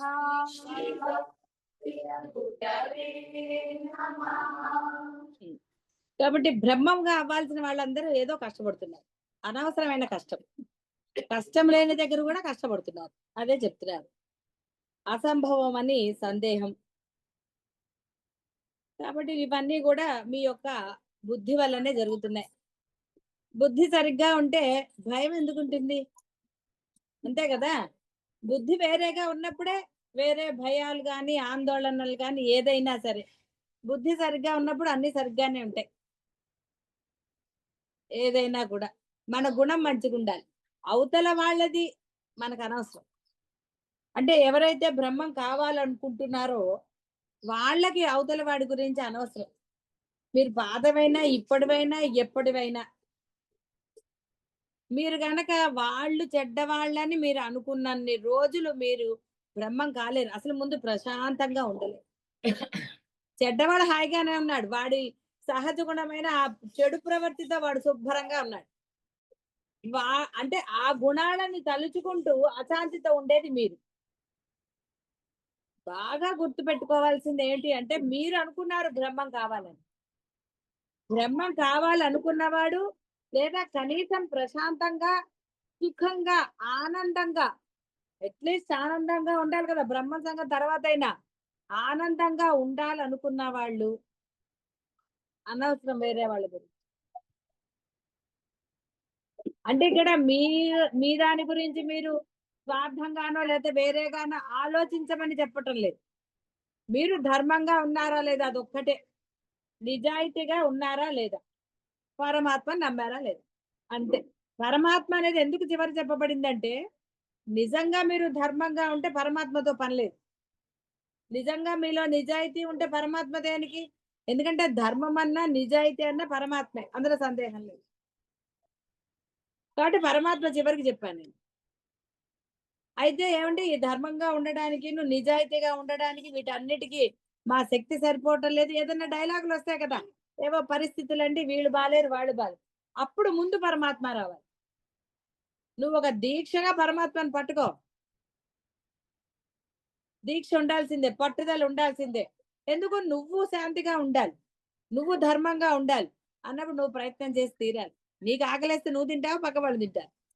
కాబట్టి నువ్వు ధర్మంగా ఉండాలి, శాంతిగా ఉండాలి అన్నప్పుడు నువ్వు ఎంత కష్టపడాలి అంటే నువ్వు ఆ మార్పు వచ్చేవారు. మార్పు ఎప్పుడు వస్తుంది? నువ్వు కృతనిశ్చయం చేసుకోవాలి. నేను చెయ్యను అనుకుంటే ఎందుకన్నా చేస్తారండి? ఏమి పుట్టి కదే ఎవరైనా సరే. నేను ఇలా ఉండి తీరాలని అనుకున్నప్పుడు, మొండిగా ఉండాలనుకున్నప్పుడు ఉండలేదా? నేను ఇలాగే చేస్తాను అనుకున్నప్పుడు ఉండలేదా? ఉన్నారు. నేను చెడు చేస్తాను, వాడిని తిట్టి తీరుతాను అన్నప్పుడు చేశారు. మీ భావాలను మీరు నిర్భయంగా ప్రకటించుకున్నారు. ఎక్కడ ఏం మొహమాట పడలేదు కదా. మీరు ఎక్స్ప్రెస్ చేశారు కదా. అది మంచా చెడో తెలిసి కూడా ఎక్స్ప్రెస్ చేశారు. కాబట్టి మీరు మీ భావాలని అవి నెగటివ్ అని తెలిసి కూడా మీరు ఎక్స్ప్రెస్ చేశారు, ఎక్స్ప్లోర్ చేశారు. దానివల్ల మీరు ఆనందంగా ఉన్నారా? ఆలోచించండి. లేరు, లేరు, ఆనందంగా అసలు ఉండలేరు. ఎందుకంటే మీకు తెలుసు అది తప్పు అని. అందుకని ఎప్పుడు ఆనందంగా లేరు. ఆ ఇన్ఫీరియారిటీ కాంప్లెక్స్ తగ్గించుకోవడానికి మీరు ఇంకొంచెం తప్పులు చేస్తారు. తప్పు చేశారు అన్న దానిని కప్పిపుచ్చుకోవడానికి ఇంకొన్ని తప్పులు చేస్తున్నారు. అలా తప్పుల మీద తప్పులు అయిపోతుంది. ఏం లాభం అప్పుడు? లాభం లేదు. తెలిసిన తర్వాత ఎందుకు చేయటం? తెలిసి చేయటం దోషం. పోనీ కనీసం చేశారు, ఓకే, రియలైజేషన్ వచ్చింది అంటే తప్పని తెలుసు. మరలా చేయకుండా ఉంటే ఇప్పుడు అనుభవిస్తున్న దుఃఖం పోతుంది. అందులో ఏం సందేహం ఏం లేదు, డెఫినెట్ గా పోతుంది. కేవలం మీ బుద్ధి నెగటివ్ గా ఉండటం వల్లే మీకు బాధలు. అందరూ చెడ్డవాళ్ళే అనుకోండి, మీతో పాటు గొడవే లేదు, ఏడవలసిన అవసరం ఏముంది? బాగా చేసావంటే బాగా చేసావు అనుకుంటారు, ఒకళ్ళకొకళ్ళు సపోర్ట్ చేస్తారు. ఇక్కడ ప్రాయశ్చిత్తం చేసుకుని మళ్ళీ ఆ ప్రతి చేయకుండా ఉంటాం అనుకున్నప్పుడు అది ఎలా ఉంటుంది? డెఫినెట్ గా ఇక్కడ అంటే ప్రాయశ్చిత్తాలు అనేవి శాస్త్రంలో కూడా ఇవ్వబడ్డే బోల్డ్ అని. కానీ అసలైన ప్రాయశ్చిత్తం మనసుదే కదా. నీవు మనసులో నిశ్చయించుకుని ఎవరి పట్ల ఏ దోషం చేసావు, పోని కనీసం వాడిని అడగలేకపోయినా ఆ పరమాత్మని మీరు అడగగలరు కదా. స్వామి ఇన్ని తప్పులు చేశాను, ఇప్పుడు నేను వాడిని వెళ్ళి అడగలేను, కానీ నన్ను క్షమించు స్వామి, ఇంకొకసారి నేను చెయ్యను అని మీరు నిర్భయంగా పరమాత్మకి ప్రమాణం చెయ్యగలరా? ప్రామిస్ చేయగలరా? అలా చేసిన వాడు మళ్ళా తప్పు చేయడు. కాబట్టి ప్రాయశ్చిత్తాలు శాస్త్రంలో ఇదో అవి చేయటం చాలా కష్టం. నిష్కర్షగా చెప్తుంది. చెప్పాను కదా మొన్న, ఒకవేళ కోరికలతో ఉండి అలా ఉండి అంటే బద్ధకంగానో లేకపోతే ఇంకోటో ఏదో సమర్థింపులు చెప్పి పితృకార్యం చేయకపోతే ముళ్ళ కంపను కావలించుకోమన్నారు. ఎంత కష్టం అండి, చేయగలడా? అలా అంటే చెయ్యవలసిన ఆవశ్యకత ఉన్నది, చెయ్యగలవు కూడా నువ్వు, కానీ ఏదో కారణాలు చెప్పావు. అలా ఉన్నాయండి. ఒక అసత్యం ఆడితే భయంకరమైన అగ్ని పరీక్షలు ఉంటాయి. చేయగలరా? సీతమ్మ వారు అగ్ని పరీక్ష చేసినాడు, మీరు చేయగలరా? ఆవిడ ధైర్యవంతురాలు. తర్వాత అసుమతి అని ఆవిడ ఏం చేసింది? నేను పతివ్రతనైతే సూర్యుడు అని అంది. అంటే వాళ్ళ ఆ యొక్క సత్యానికి అంత పవర్ ఉంది. అందుకే మహర్షులు చెప్పింది కానీ వాళ్ళు అంటే శాపం పెడితే ఎందుకు నిజం అవుతుంది అంటే వాళ్ళు సత్యవ్రతులు. కేవలం సత్యాన్ని మాత్రమే వాళ్ళు చెప్పారు. వాళ్ళు కల్లో కూడా అమృతం అంటే అబద్ధం చెప్పలేదు. కాబట్టి వాళ్ళ వాక్కు నిజమవుతుంది. వేరే ఏం లేదు కారణం. వాళ్ళు మనుషులే, వాళ్ళు ఉపాసనలు చేసేవాళ్లే, కానీ వాళ్ళు సత్యవ్రతం చేశారు. ఎలాంటి ప్రాణమాన అన్న శాస్త్రం కొన్ని చెప్పింది. పర్వాలేదు ఇలాంటప్పుడు. అవతల వాడు ప్రాణం పోతోంది అనుకున్నప్పుడు వాడికి నిజం చెప్పవలసిన ఆవశ్యకత లేదు. అప్పుడు నిజాన్ని దాచవచ్చు అన్నారు. ప్రాణం పోతుంటే, గౌరవం పోతుంది అనుకున్నప్పుడు వాడి గురించి నిజం వాడికి చెప్పలే. వీడు గౌరవించడు వాడిని అనుకున్నప్పుడు వాడి గురించి నా భయంకర నిజాన్ని వాడికి చెప్పక్కర్లే. తీరిగా కూర్చుని ఒకళ్ళని అవమానించే పని ఎందుకు చేయాలి? కాబట్టి ఇలాంటివి కొన్ని ఉన్నాయి. కొంత ఇది ఇచ్చింది. ఎందుకంటే అవతల వాడి ప్రాణం పోవడం ఏమన్నా ఇది కాదు కదా, అందుకని చెప్పకూడదు. అది ఎంతటి భయంకరమైన నిజమైనా సరే వీడి ప్రాణం పోతుంది, నువ్వు చెప్పకూడదు. కాబట్టి సత్యానికి అంత పవర్ ఉంది. మహర్షుల మాట ఒట్టిగా అలా నిజమైపోదు. వాళ్ళ శాపం ఎందుకు అంటే, శాపము అంటే వాళ్ళ కోపం అని అర్థం అక్కడ. అయితే వాళ్ళకి ఎందుకు కోపం వచ్చింది? వీడిది బియాండ్ లిమిట్స్ కాబట్టి. వేరే ఏం లేదు, బియాండ్ చేశాడు వాడు. అప్పటికి ఎన్నో తప్పులు చేసుంటాడు వాడు. కానీ మహర్షులు దాన్ని చూసి చూడనట్టు వదిలేస్తారు. అంటే కేవలం వారి పట్లనే కాదు, ఎవరెవరి పట్ల చేసినవన్నీ మహర్షులకు తెలుస్తాయి కదా. కాబట్టి అవన్నీ వాళ్ళు క్షమించారు. వాడు ఆఖరికి మహర్షి పట్ల చేశాడు. అప్పుడు ఇంకా ఇది చేయ. ఎందుకంటే నువ్వు ఎన్నో చేసావు, వాటన్నిటిని వీళ్ళు క్షమించారు. గురువు పట్ల చేసిన దోషం అందుకే మహాపాపం అని చెప్పబడింది. అయితే మీ దోషాలు నేను ఎందుకు చెప్పటం? మహర్షులు గురువులు వేరు కాదు కదా. ఎన్నిటినైనా క్షమించగలుగుతారు. ఈ దోషం నువ్వు అనుభవించలేవు కాబట్టి శాపంతో దాన్ని తీసేస్తారు. అంతేగాని కోపం అంటే వాళ్ళకి ఏమైనా పర్సనల్ కోపాల కాదు. అప్పుడైనా వాడు బుద్ధిగా మారుతాడు. కోపడాలి కదా, కోపడకపోతే ఎలాగా? అందుకే సామ భేద దాన దండోపాయం. ఇప్పటి వరకు అన్ని క్షమించాడు ఆయన. ఆయనకు అన్ని తెలుస్తాయి. మహర్షులకి, గురువులకో, పరమాత్మకో, దేవుడికో మీరు చెప్పాలా? గుళ్ళో మీరు వేసే దక్షిణ నిజంగా మీరు సంపాదించిందా అధర్మం సొమ్మ ఆయనకు తెలీదా? శుభ్రంగా తెలుసు. ఏమీ డౌట్ లేదు. ఆయన ఏం మాట్లాడాడు. నువ్వు వేసినా సరే, నాదే అని నువ్వు వేసినా సరే, ఏది చేసినా ఆయన ఏం మాట్లాడాడు, సాక్షిగా ఉంటాడు. ఎప్పుడు ఇది చేయాలో ఆయన చేస్తాడు. అలాగే మహర్షులు మీ యొక్క ఆ తప్పిదాలని ఆ చివరికి వాళ్ళ కోపం అంటే ఆ శాపం రూపంగా ఇస్తారు. అప్పుడు వాడు ప్రాధాయపడతాడు, అయ్యో క్షమించవయ్యా అని. అప్పుడు దాని నివారణ ఉపాయం చెప్తారు. సరే ఇది చేసుకో, ఇది చేస్తే తప్పకుండా నీ శాపం తొలుగుతుంది అంటారు. శాపం అంటే నథింగ్ బట్ కోపం. అందుకే గురువు ఎవరు ఆగ్రహించినా ఇదవుతుంది, కానీ గురువు ఆగ్రహిస్తే దేవుడు కూడా రక్షించడానికి చెప్పలేదు. అందుకే గురువులకి సాధారణంగా కోపం రాదు, చాలా క్షమించేస్తూ ఉంటారు. ఎందుకంటే దాన్ని తట్టుకోవడం మీకు కష్టం. ఎవరు మిమ్మల్ని రక్షిస్తారు అప్పుడు? నేను తెలుసుకుంటున్నది సత్యమేనా అనే సందేహం లేసమైన బుద్ధిలో కలిగితే, సత్యమే అని తెలుసుకోవటం మళ్ళీ సందేహం ఎందుకు? అనుభవంతో చెప్పిన వాళ్ళు అబద్ధం ఎందుకు చెప్తారు? అనుభవంతో ఉన్నవాళ్ళు దేనికి చెప్తారని మీ మీద ఏదన్నా పిల్ల చెప్ప గ్రడ్జా ఏమిటన్నా అది ఉంటే చెప్తారు బాహ్యంలో. అంతే కదా. సాధారణంగా పిల్లలందరికీ తల్లిదండ్రుల మీద కోపమే. ఎందుకంటే వాళ్ళు ఏదన్నా వేరేది చేస్తే వీళ్ళు వద్దంటారు కాబట్టి. అందరూ అంతే కదా. అయితే మా కాలంలో అలా లేదు. అసలు ఆలోచన కూడా వచ్చేది కాదు. వీళ్ళు తిట్టేది మా మంచిగా అసలు అనేదే లేదు. ఏదో తిట్టారు, అలా పెరిగిపోయి ఆ భయభక్తులతోటే పెరిగా. ఇప్పటికీ ఉన్నాయి ఆ భయభక్తులు. అదేమి దోషంగానో లేదా వేరేగానో అవమానంగా భావించలేదు కాబట్టి మేము ఆనందంగా ఉన్నాం. అదే అవమానంగా అనుకునే వాళ్ళు ఏదైనా సరే, సో మళ్ళీ ఎట్ ది ఎండ్ అంటే వాళ్ళ లైఫే, పిల్లలదే, అందులో ఏం సందేహం లేదు. తల్లిదండ్రుల్లో కూడా సహనం ఉండాలి. ఆ సహనానికి పరాకాష్ట దండన. సామ భేద దాన దండ అవసరమైతే ఉపయోగించాలి తల్లిదండ్రులు. ఎందుకంటే మరి వాడు సామాన్య అదే ఏ దానికి వింటలేదు, తప్పేం లేదు, ఇక్కడేం పాపం రాదు, అదేం దోషం కాదు.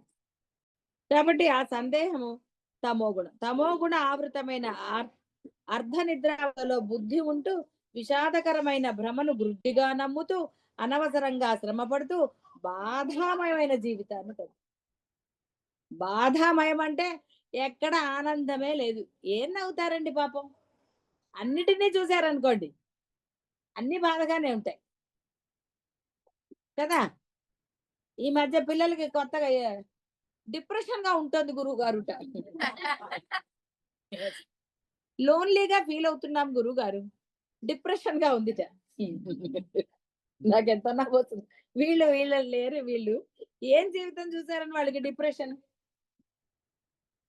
ఏం డిప్రెషన్? హ్యాపీగా ఆడుకుంటున్నారు, అన్ని చేస్తున్నారు అంటే కాదు గురుగారు, అప్పుడప్పుడు డిప్రెషన్ గాను లోన్లీ గాను ఉండదు, అలా ఉంది. సరే అయితే ఏదో చెప్పాము అయిపో, ఇది చెయ్యి అది పోతుందిలే అని. అనవసరంగా ఏ సైకియాట్రిస్ట్ గా అలా తీసుకెళ్ళకండి పిల్లల్ని డిప్రెషన్ అనగానే. వాళ్ళు మత్తు మందులు ఇవ్వరండి, లైఫ్ పాడైపోతుంది. డాక్టర్లు మీరు చెయ్యలేంది డాక్టర్లు చేస్తారు అనుకోకండి. వాళ్ళు వింటారు, ఏదో చేసి ఓ మాత్ర ఇస్తారు, వాళ్ళు పడుకుంటారు. అల్లరి చేయకండి. సైకియాట్రిస్ట్ మందులు అంటే అవే కదండి, నిద్రపో. అంటే అలాంటి ప్రయత్నాలు చేయకండి, పొరపాటున కూడా చేయకండి. దాని బదులు బోల్డ్ ఆప్షన్స్ ఉన్నాయి మనకి. భగవంతుడు అనేవాడు ఉన్నాడు, వాడిని మించిన వాళ్ళు లేరు.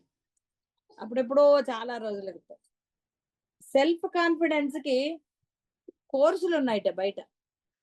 15,000 ఇప్పుడు పెరిగిందేమో. అప్పుడు నేను విన్నది 10,000 ఎంత ఎవరో చెప్తున్నారు సెల్ఫ్ కాన్ఫిడెన్స్ కి. సెల్ఫ్ కాన్ఫిడెన్స్ కూడా కోర్సులు ఉన్నాయా అంటే ఉన్నాయట. అక్కడ పోయి వాడు ఏం నేర్చుకొస్తాడు? వీడేదో ఢామ్ ఢామ్ అంటాడు, వాడు కూడా నేను మాట్లాడేశాను అనుకుంటాడు. బయటకు వచ్చి మాట్లాడమంటే మాట్లాడతాడా? క్లాస్ లో 10,000 కట్టాడు, మాట్లాడు. దాని బదులు హాయిగా రామాయణ మహాభారతాలు చదివితే ఒక్కొక్కళ్ళు ఎంత కాన్ఫిడెంట్ గా ఉన్నారు. హనుమంతుడు ఎంత కాన్ఫిడెంట్ గా వెళ్ళాడండి. రాక్షసి వస్తే ఏమన్నా భయపడిపోయాడా? ఉపాయం స్ఫురించింది కదా. ధైర్యంగా ఉన్నవాడికి ఉపాయం వస్తుంది. ధైర్యంగా ఉన్నవాడు ఎంతటి ఆపదలోంచి అయినా సరే, ఎలాంటి నెగటివ్ లోంచి అయినా బయటకు వస్తాడు. అంతేగాని అయ్యో నాలో నెగటివ్ ఉందని ఎవడు ఫీల్ అవడు. ధైర్యస్తుడు చేసావుగా, ధైర్యంగా వెదవ పని చేసినప్పుడు మళ్ళీ ఆ ధైర్యం ఎందుకు లేదండి పాజిటివ్ చేయడానికి? ధైర్యంగా తిట్టావు కదా, మరి ఆ ధైర్యం మారచ్చు కదా. అక్కడ పనికొచ్చిన ధైర్యం ఇక్కడ ఎందుకు పనికిరాదు? అంతే తప్ప డైలాగులు ఎందుకు? హాయిగా. అందుకే రామాయణ మహాభారతాలు తెలిస్తే పిల్లలకి ఆ కాన్ఫిడెన్స్ వస్తుంది. వాళ్ళు అదే చెప్పారు. హనుమంతుడు గురించి చదివితే చాలు ఆ కాన్ఫిడెన్స్ కి, దానికి 10,000 వాడికి కట్టాలా? అప్పుడు గురువు గారు జోకేశారనమాట. అదేదో మనకు 5,000 ఇస్తే మనమే చెప్తాం కదమ్మా అని. ఆయన అంతా చెప్పారు. ఆయన చెప్తేనే తెలిసింది నాకు. వేరే నన్ను భలే ఉంది గురువు గారు, ఇలాగా ఇలా అయితే ఎంతన్నా సంపాదించవచ్చు. డిప్రెషన్ వాళ్ళందరినీ పట్టరండి. కానీ పేరెంట్స్ ఆలోచించండి ఒకసారి, ఎందుకు పిల్లలు అలా, ఎందుకని వాళ్ళల్లో డిప్రెషన్ అనిపిస్తుంది, ఎందుకు వాళ్ళు లోన్లీగా ఎందుకు ఫీల్ అవుతుంది, ఎక్కడ మీ చేత దోషం జరుగుతోందో ఒక్కసారి ఆలోచించు. ఇప్పుడు పిల్లలు యంగ్ ఏజ్ లో ఉన్న మీరు అందరూ కూడా ఆలోచించు. ఒక్కొక్కళ్ళు వాళ్ళు వచ్చి నాకు చెప్తుంటే నాకు చాలా ఆశ్చర్యం అనిపిస్తుంది. హాయిగా ఇంట్లోనే ఉంటున్నారు. పేరెంట్స్ చెడ్డవాళ్ళు ఏం కాదు, వాళ్ళు మంచి వాళ్ళే. జస్ట్ వాళ్ళకి తెలియటం లేదు వాళ్ళతో పిల్లలు పెరిగారు, వాళ్ళతో ఎలా ఉండాలో తెలియటం లేదు. ఇక్కడ ఏ పేరెంట్స్ చెడ్డవాళ్ళు కాదు. ఇప్పుడు ఉన్న పిల్లల్లో మీరందరూ నాకు తెలిసిన వాళ్ళే కదా. వాళ్ళకన్నా ముందు నుంచి మీరందరూ నాకు తెలుసు, ఎవరు చెడ్డవాళ్ళు కాదు. కానీ పిల్లల పట్ల ఎలా బిహేవ్ చేయాలో తెలుసా? దానికి మీరు వేరే సమర్థింపులు తీసుకుంటున్నారు, కారణాలు చూపిస్తున్నారు. అలా ఉండదు. కాబట్టి మీకైనా పరమాత్మే, వాళ్ళకైనా పరమాత్మే. అందుకే ఒక దీక్షగా చేయండి పరమాత్మని. పిల్లల గురించి అని చేసినా నష్టం లేదు, మీ గురించి అని చేసినా నష్టం లేదు. మీరు మాత్రం ఆటోమేటిక్ గా పిల్లల్ని బాగు చేస్తారు. పిల్లలు బాగుపడినా మీరు బాగుపడతారు. ఆయన ఒక్కళ్ళనే చేసి ఊరుకోడు కదా. ఆయన ఒకటి అడిగితే 4 ఇస్తాడు. అందుకే లేదా పరమాత్మని పట్టుకోవటం ఎందుకు? ఏమన్నా అవసరం ఉందా? ఏం అవసరం లేదు. కాబట్టి తల్లిదండ్రులు బాగా గుర్తు. వీటన్నిటికన్నా ముందు ముఖ్యంగా తల్లిదండ్రులు నేర్చుకోవాల్సింది, వాడు పరమాత్మను పట్టుకుని పిల్లల చేత దండోపాయం ఉపయోగించైనా సరే పరమాత్మ రోజు వాళ్ళు తలుచుకునేటట్టు చేయాలి. మీరు చేయవలసింది అది ఒక్కటి చేయండి, మిగతాదంతా సరిగా ఉంటుంది. మీరు చెయ్యలేనిదంతా ఆయన చేస్తాడు, చేసి తీర్తాడు, అందులో సందేహం. ఎవరికైనా అంతే, పరమాత్మే. ముందు వాళ్ళకి పరమాత్మని పరిచయం చేయండి. శ్లోకాలు నేర్పించినంత మాత్రాన మీరు పరిచయం చేసినట్టు అవ్వదు. వాడు లేచినప్పుడు, స్నానం చేయగానే, పడుకునేటప్పుడు, సెలవు రోజుల్లో, వాడు బర్త్డేకి, ఇలాగా రోజు ప్లస్ ప్రత్యేక దినాల్లో గుడికి తీసుకెళ్ళటం, ప్రదక్షిణాలు చేయించటం, శ్లోకాలు చదివించటం. మీరేం ఫోర్త్ సెకర్లో ఇదే చదవండి, ఏ శ్లోకం చదివినా ఉన్నత ఫలితమే. నీకు ఏది ఇష్టమో చెప్పు. అక్కడ వాళ్ళని స్పేర్ చేయరాదు. నో. ఇప్పుడు చూడు, వాడు అప్పుడు చెప్పాడు, ఇప్పుడు చెప్పట్లే. అక్కడ మనం స్పేర్ చేయకూడదు. ఇప్పుడు వాడు ఏడవగానే వదిలేస్తున్నారు కదా, వాడు పెద్దగా అవుతున్నాడు. వాడు మళ్ళీ అలాగే చేస్తాడు. వాడు కొన్ని రోజులు వాడు మర్చిపోడు, వాడికి గుర్తుంటే మళ్ళీ ఎప్పుడు. కానీ లీనియన్స్ వచ్చేస్తుందా? ఇంతకుముందు లేచి దండం పెట్టుకునేవాడు, ఇప్పుడు దండం పెట్టట్లేదు. ఎందుకు? ఎట్టి పరిస్థితులను అది మానిపించరు. వాడి భవిష్యత్తు వాడు అంటే ఎలాగైనా వాడిని రక్షించేది. ప్రతిసారి వాడు కింద పడ్డ ఇంకోటైనా వాడిని రక్షిస్తాడు. ఆ శక్తి ఆయనకే. కాబట్టి దండాన్ని ఉపయోగించి అయినా సరే పిల్లలకి పరమాత్మని పరిచయం చేయటం కాదు, వాడు చేసేటట్టే చెయ్యాలి. ఏదో వీళ్ళకంటే పరిచయం చేయాలి. ఇప్పుడు ఇంత చిన్న పిల్లలు అరే చెయ్యరా అని, వాడు ఇవాళ వింటాడు, రేపు వినడు, అయినా మళ్ళీ ప్రయత్నం చేయాలి. ఇలా చేశారనుకోండి, ఇక తర్వాత వాడి గురించి మీరు ఆలోచించండి.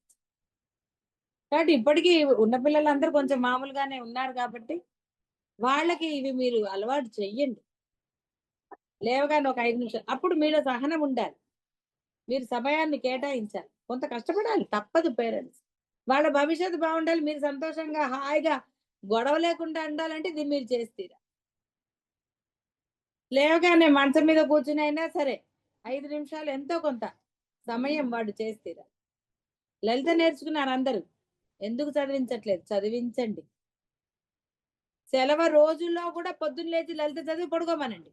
ఎస్, నేను అలాగే అప్లై చేసేది.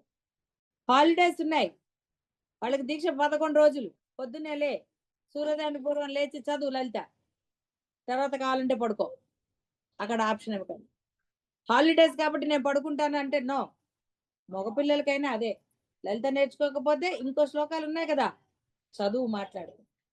ఇక్కడ మీరు గట్టిగా ఉంటే వహామి అహం అన్నాడు. పిల్లల మనసులు తొందరగా మారుతాయి. ఎందుకంటే వాళ్ళలో కల్మషాలు, అంటే కల్మషము కొంచెమే ఉంటుంది.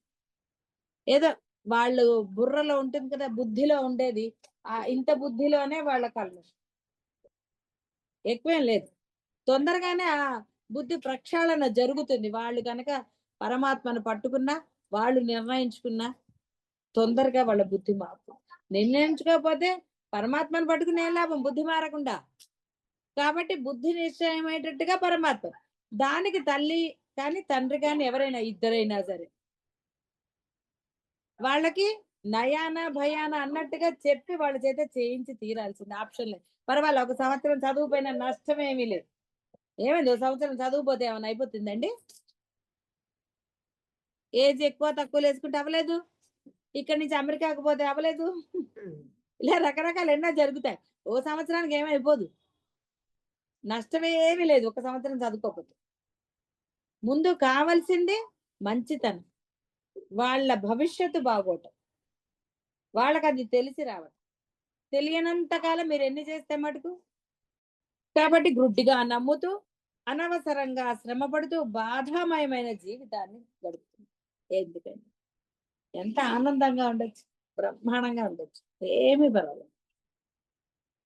ఈ భ్రమను, అనిశ్చిత అవస్థను, ఈ యొక్క నిద్రావస్థను కదిలించి వదిలించడానికి, అజ్ఞానాన్ని పారద్రోలడానికి, మాయ నుండి బయటపడడానికి గురువుల చెప్పిన మార్గాన్ని అనుసరించి తీరండి. మీకు తెలియదు కాబట్టి కదా బాధపడుతున్నారు, తెలిసిన వాళ్ళని కదా అడగాలి. మీకు తెలియంది చెప్పని వాడు ప్రతి వాళ్ళు గురువే. బ్రహ్మను చూపించేవాడు సద్గురువు అవుతాడు. కానీ మీకు ఏది తెలియదో బోధించేవాడు. పాఠశాలలో వాళ్ళని కూడా ఇంతకుముందు గురువులే అన్నారు, ఇంగ్లీష్ వచ్చాక టీచర్, ఉపాధ్యాయుడు అనలేరు కదా. ఉపాధ్యాయురాలు అనాలి అంటే కొంచెం కష్టపడాలి. అందుకని ఇంగ్లీష్ చాలా బాగుంది. ఇంతకుముందు గురువులు అనేవాళ్ళు, అప్పుడు ఎక్కువగా ఆడవాళ్ళు ఉండేవాళ్ళు కాదుగా, అందుకని వాళ్ళని గురువులు అనేవాళ్ళు. దసరాలకి చక్కగా అవి పాడుకుంటూ మేము వెళ్ళేవాళ్ళం చిన్నప్పుడు. గురువులు దసరాల్లో పాడతారు. ఏది ఇప్పుడు టీచర్ కొట్టాడు అంతే, తల్లి తండ్రి వెళ్ళిపోతారు. ఎందుకు కొట్టారండి మా పిల్లాన్ని? 1,00,000 రూపాయలు కట్టింది మీ చేత కొట్టించుకోవడానికి అంటారు. అందుకని వాడు చదువు చెప్పడం. ఎందుకు వచ్చిన గోళ వీళ్ళతోటి? చదువు చెప్తే, సిన్సియర్గా చదువు చెప్తే కోపడాలి. కోపడితే వీళ్ళు గన్ను పట్టుకుని వస్తారు. అందుకని వాడేం చేశాడు, ఏదో లేరొట్టి నా జీతం నాకు వస్తుంది అనుకున్నాడు పోయి. కాబట్టి గురువు చెప్పిన మార్గాన్ని అనుసరిస్తే దెబ్బ తగ్గుతుంది. అంతే కదా, స్కూల్లో గురువు చెప్పినట్టు పాఠాలు విని రాస్తే గురువు ఎందుకు కోపడతాడండి? పూర్వకాలం కొట్టేవాళ్ళు గోడ కుర్చీ వేయించేవాళ్ళు. ఇప్పుడు కొడితే గోడ కుర్చీ వేయిస్తే ఊరుకుంటారా? టీచర్తో వేయిస్తారు. అందులో సినిమాలు చూసి ఇంకోతో చెడిపోతున్నారు. ఈ పేరెంట్స్ అంతకన్నా 1,00,000 కట్టాము 2 లక్షలు కట్టామంటారు. పిల్లాడికి బుద్ధి రావాలనుకోవాలా, 1,00,000 కట్టామంటారు. అలా అంటే ఇంకా పిల్లవాడు ఏం చదువుతాడండి? చదవటం సంగతి పక్కన పెట్టండి, వాడు మంచిగా ఉంటాడా? నేను ఎవరో తెలుసా అంటాడు కాలరేసి, ఎమ్మెల్యే కొడుకుని అంటాడు, లేదా ఇంకోళ్ళ కొడుకుని అంటాడు. ఇంకా వాడు బాగుపడే లక్షణం ఎక్కడుంది? ఎక్కడ? పూర్వకాలం వాళ్ళు టీచర్లను గుర్తుపెట్టుకుని నేర్చేవాళ్ళు. సంస్కృత భారతిలో చెప్తే అసలు ఎక్కడ వాళ్ళు కూడా వచ్చి నమస్కారం చేసి భగిని అంటే అక్కడ భగిని అనే పిలుస్తారు, వేరేగా పిలవరు టీచరు అలాంటివన్నీ. మేము గుర్తున్నామా, మీరు మాకు సంస్కృతం చెప్పారు అనేవాళ్ళు. మనకి అసలు మెమరీ పవర్ చాలా తక్కువ కదా. ఆహా అవునా అని వాళ్ళే గుర్తు చేసేవాళ్ళు, అక్కడ చెప్పారు ఇక్కడ చెప్పారు. అప్పుడు భలే ఫీలింగ్ వస్తుంది కదా. భలే ఫీలింగ్ ఉంటుంది. అంటే వాళ్ళు గుర్తు పెట్టుకుని మనల్ని వచ్చి చేస్తే చూడండి, అది టీచర్ల గొప్పతనం అంటే. అంటే మంచిగా చెప్తే సిన్సియర్ గా, లేకపోతే ఫీలింగ్ వాడు అంటాడా, ఈవిడికి దండం పెట్టేది ఏంటండి పక్కనే, అంటే మనం ఎలాగో గుర్తుపట్టం వాళ్ళు గుర్తుపట్టినా చెప్తారా? మన శరీరాలు ఇవే నేను అనే పొరపాటు అభిప్రాయాన్ని విడిచిపెట్టి నిత్యంగా ఉండే జ్ఞానానంద స్వరూపాన్ని నేనని తెలుసుకో. సదా ధ్యానించు. బుద్ధిని కూడా చూసే సాక్షివి, శుద్ధ జ్ఞానానివి నీవు. బాగా గ్రహించు. నువ్వు బ్రహ్మాండమైన స్వరూపుడివిరా అంటే కాదు, నేను ఇంతే అంటే ఎవరేం చేస్తారు కదా? నీకు బోల్డ్ తెలివితేటలు ఉన్నాయి అంటే, నువ్వు తెలివితేటలు లేకుండా నాకు లేవు అంటే ఎవరేం చేయగలరు? ఉన్నాయి కదా తెలివితేటలు. లేవు అంటే ఏం చేస్తారండి? హాయిగా సోఫాలో కూర్చోండి అమ్మా అంటే కింద కూర్చుంది, అంటే వినకుండా. బ్రహ్మం లేకపోతే వినక్కర్లేదు కదా. ఎంత హాయి, ఇన్ని తిప్పలు ఎక్కడున్నాయి? యద్భావం తద్భవతి. ఆలోచన ఎలా ఉంటే అలా తయారవుతాం. ప్రస్తుత మనస్థితి, నడవడి, బుద్ధిలోని విలువలు ఇది వరకు మనం ఆలోచించిన ఆలోచనల వల్ల ఏర్పడు. ఒక ఆలోచన వెంట మరొక ఆలోచనలతో క్రమంగా కష్టపడి ఈ బుద్ధులని చక్కగా పోషిస్తుంది కదా. ఈ బుద్ధికి ఇంకో బుద్ధి తోడవలేదు. మన శరీరాలే నేననుకుని వాటికి సుఖాన్ని ఇవ్వగల వాటిని మాత్రమే అభిమానిస్తూ గౌరవిస్తూ నన్ను నేను పరిమితమైన జీవాత్మగా చేసి మీరు పరిమితికి లోబడిపోతున్నారు కదా. జంప్ చేయగలరు అని చెప్తే పట్టుకు జంప్ చేస్తారా? అబ్బాయి మేము చేయలేమండి. పరిమితి తగ్గిపోవటం లేదు, ఇంత మనుషులు ఇంటింటి అవ్వట్లేదు. అనంత బ్రహ్మాండ స్వరూపులు, ఒక్కొక్కళ్ళు ఒక్కొక్క బ్రహ్మాండాన్ని సృష్టించేంత శక్తి సామర్థ్యాలు కలవాలి. వశిష్ఠ రామాయణంలో చెప్పారు కదా, వాళ్ళు చేయలేదు, వాళ్ళు తపస్సు చేశారు కదా, సంకల్పమే కదా వాళ్ళది. మరి ఒక్కొక్కళ్ళు ఒక్కొక్క బ్రహ్మాండాన్ని నిర్మించుకున్నారా లేదా అంటే ఎంత శక్తి సంపన్నులు. అందుకనే చెప్పారు మీలో ఆ శక్తి సామర్థ్యాలు ఉన్నాయి, వెలికి తీయాలి కదా. డాక్టర్లు కోసేమని తీసుకుపోతారండి. అలాంటి కథగా వెలికి తీయటం అంటే ఆ నిశ్చల మనసుతో ఉండటం. బ్రహ్మ ఎలా ఉన్నాడో అలా మీరు ఉండాలి.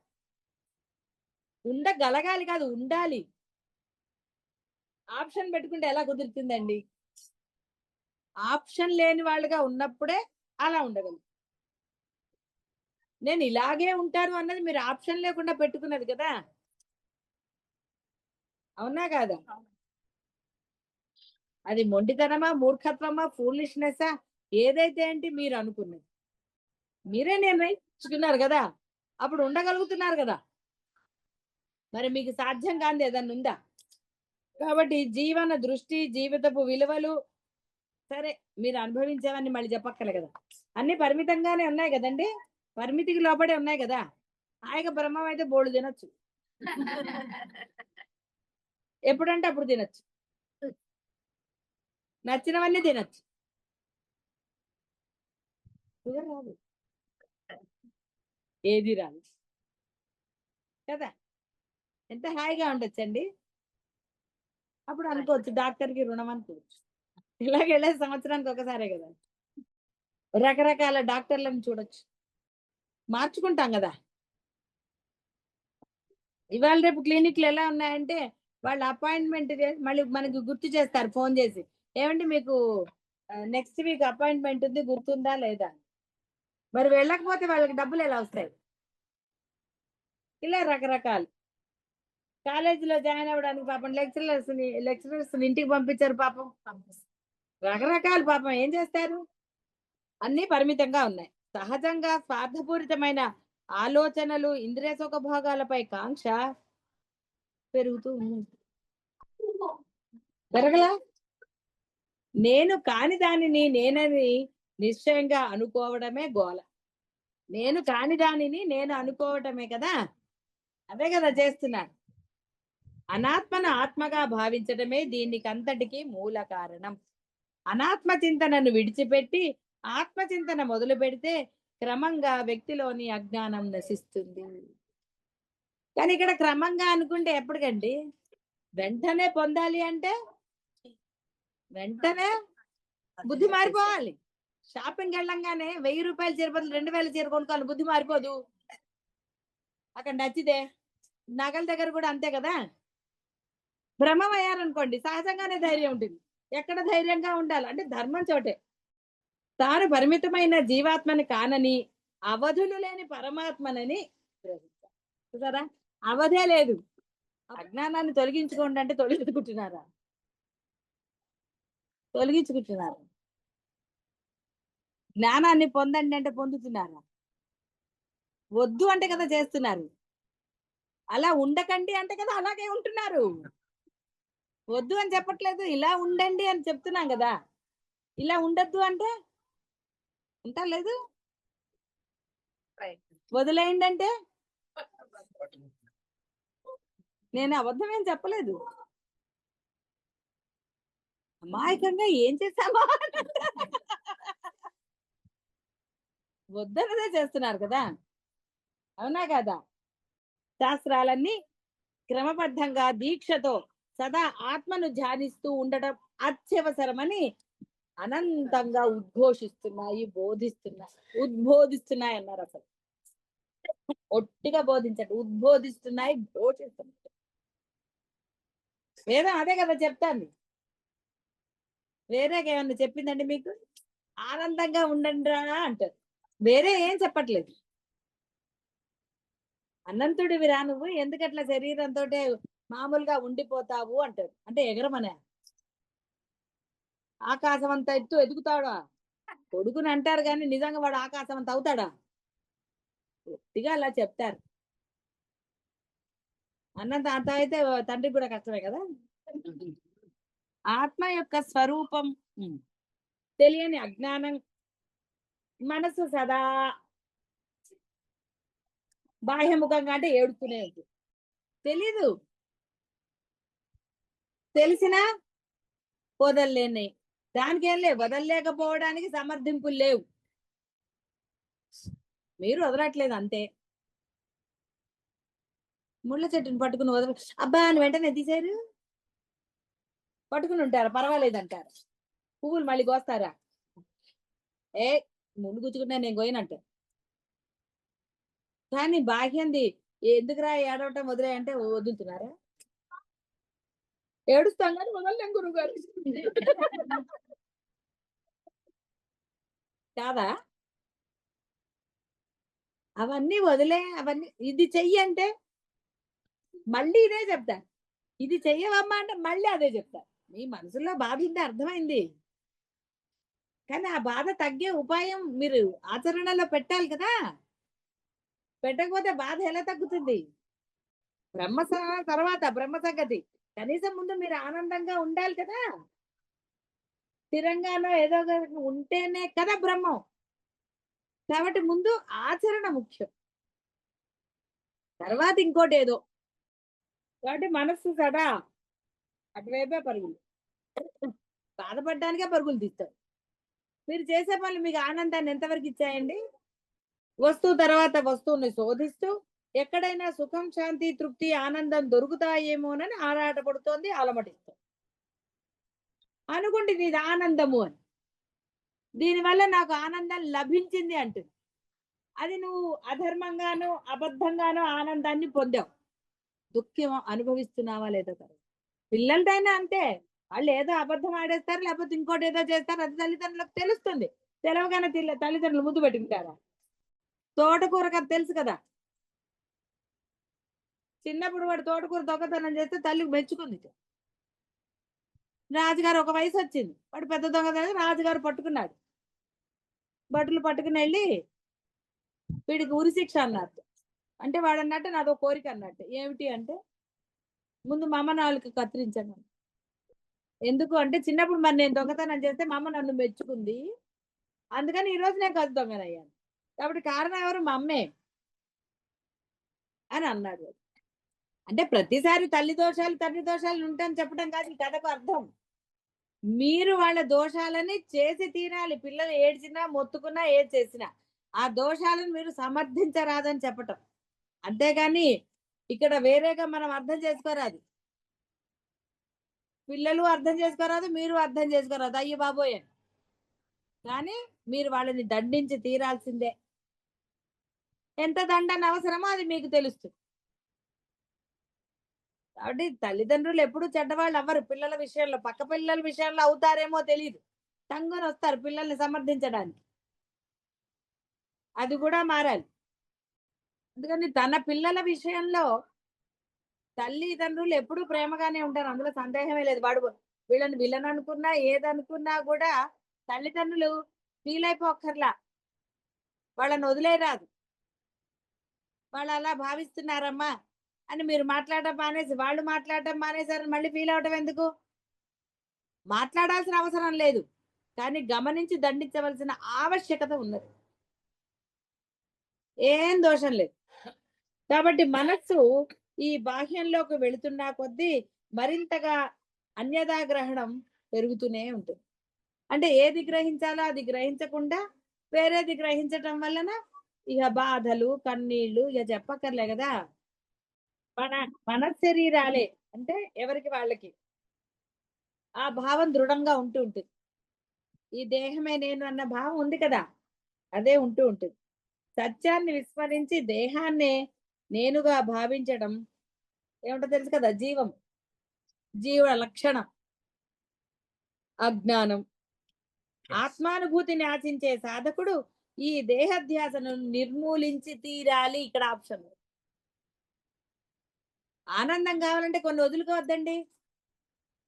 సినిమా చూడాలంటే గబగబా తయారవ్వాలి, ఎన్ని చేసుకోవాలి, పోవాలి కదా. తీరిగ్గా వెళ్తా ఉంటే సినిమా అయిపోదు. మొదటి నుంచి అడ్వర్టైజ్మెంట్ నుంచి చూడాలి అంటే ఇలా రకరకాలు. ఏదో ఆనందం పొందాలంటే కష్టపడద్దు, పార్కుకి వెళ్ళాలంటే చేసుకుని తీసుకెళ్ళొద్దు పాపం. ఏవో రకరకాలు. కష్టపడకుండా ఆనందం లభిస్తుంది ఆ బాహ్యంలో. కాబట్టి ఆత్మ అనుభూతిని ఆశించే సాధకుడు ఈ దేహ ధ్యాసను సంపూర్ణంగా విడిచిపెట్టాలి. లేసమాత్రంగా కూడా ఉండరాదు వాడికి. నేను అనే భావము లేసమాత్రంగా కూడా ఉండరాదు. మనిషి యొక్క బాధలకు, కష్టాలకు పరిమిత వస్తుమయ ప్రపంచ అనుభవానికి అన్నిటికి కూడా ఈ జీవభావమే మూలం. అదా ఏం డౌట్ లేదు కదా. ఏమైనా సందేహాలు ఉన్నాయా? ఏదైనా అడగచ్చు, పర్వాలేదు. తెలిసిన భయం నుంచి ఎందుకు బయటపడలేకపోతుంటారు? అదే, ఎందుకంటే అదే జీవలక్షణం. ఒక పాప భయం ఒకడికి ఇంకో భయం, లేదా వీడేమంటాడు వాడేమంటాడు, ఇవే భయాలు. అంటే తనని పరమాత్మగా గుర్తించలేని వాడు ఏదో ఒకటి పెట్టుకుంటాడు భయానికి. ఆ భయానికి అనుగుణంగా వాడి ప్రవర్తన. అసలు భయమే లేదురా, నువ్వు అనంత శక్తిమంతుడివి అంటుంటే అది గుర్తించట్టు. భయపడే ఆవశ్యకతే లేదురా. ఏమాత్రం నీకు లేదు. నీవు పరబ్రహ్మ. ఆయన భయపడ్డాడా? అయితే మీరు అనొచ్చు దేహం లేదు కదా. రమణ మహర్షి భయపడ్డాడండి? డబ్బు లేదని భయపడ్డాడా? గుహలో ఉంటున్నందుకు భయపడ్డాడా? ఆ కొండ మీదకి జంతువులు కూడా పులులు అన్ని ఉండేవి, భయపడ్డాడా? బట్టలు లేవని కానీ ఇంకోటని కానీ ఏమన్నా భయపడ్డాడు? పెరియవారు అంత పీఠాధిపతి అయినా ఒక్కొక్కసారి పీఠానికి డబ్బు ఉండేది కాదు. ఆ కథ కూడా తెలుసు కదా. ఆయన భయపడ్డాడు ఎప్పుడైనా? ఎప్పుడు దేనికి భయపడలేదు. మేనేజర్ వచ్చి చెప్తే తెలుసు కదా, అందరికీ తెలిసిందేనా? మరి ఎందుకు భయపడలేదు ఆయన? ధర్మంగా అని కాదు, తనే పరమాత్మ అని కూడా ఆయన అంటలేదు. నేను పీఠాధిపతినే, కానీ చేసేది చేయించేది అంతా ఆ పరమాత్మ అన్న పరమ విశ్వాసం. అదే అన్నాడు మేనేజర్. ఏమన్నాడు? నువ్వా చేసేది, ఆయన కావాల్సింది ఆయన చూసుకుంటాడు అంటే. మరి బండ్ల మీద రాలేదు. ఈయన ఏమైనా ఫోన్ చేశాడు రహస్యంగా రూమ్ లోకి వెళ్ళి? చేశాడండి. నేనేం వీళ్ళని కుర్చీలు అడగల. శ్రీనివాసే అన్నాడు, అమ్మ మనం ఇస్తానమ్మా. నేను అడగలేదు. టేబుల్లు కుర్చీలు అన్ని వాళ్ళే అన్నారు. ఇడ్లీ గ్రైండింగ్ అది కూడా వాళ్ళే. నేనేం అడగలేదు, ఒక్కడు కూడా వీళ్ళని అడగలేదు కదా. ఎందుకు అడగాలి? అదే చెప్తా, అలా వచ్చాయి.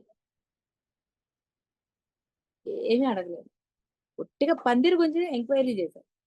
ఇంత ఉంటుందా అంత కాస్ట్ తోటి పందిరి అవసరమా 15 రోజులు? కానీ వీళ్ళకి అంటే ఉంది కాబట్టి ఆయన అంటే ఆల్రెడీ కుర్చీలు ఆఫర్ చేశారు కదా, అప్పుడు గుర్తొచ్చింది అని అప్పుడు ఎంక్వైరీ చేశారు. అంతే తప్ప వేరేది ఏది అన్ని వచ్చేలా ఏమి ఇబ్బంది ఏం లేదు కదా.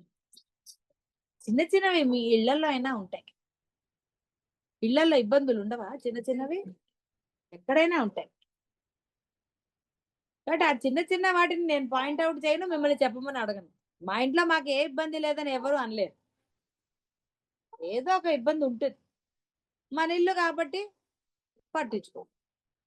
బయటకు అనేసరికి గుర్తిస్తారు కదా. అందుకని నేను అడగను కదా. ఒట్టిగా లేదు కదా అనేసి నేనే చెప్పేస్తాను ఏం లేదు. పెద్దవైతే చెప్పండి అన్నాను, చిన్న చిన్నవి ఏముంది చెప్పడానికి. అంతే.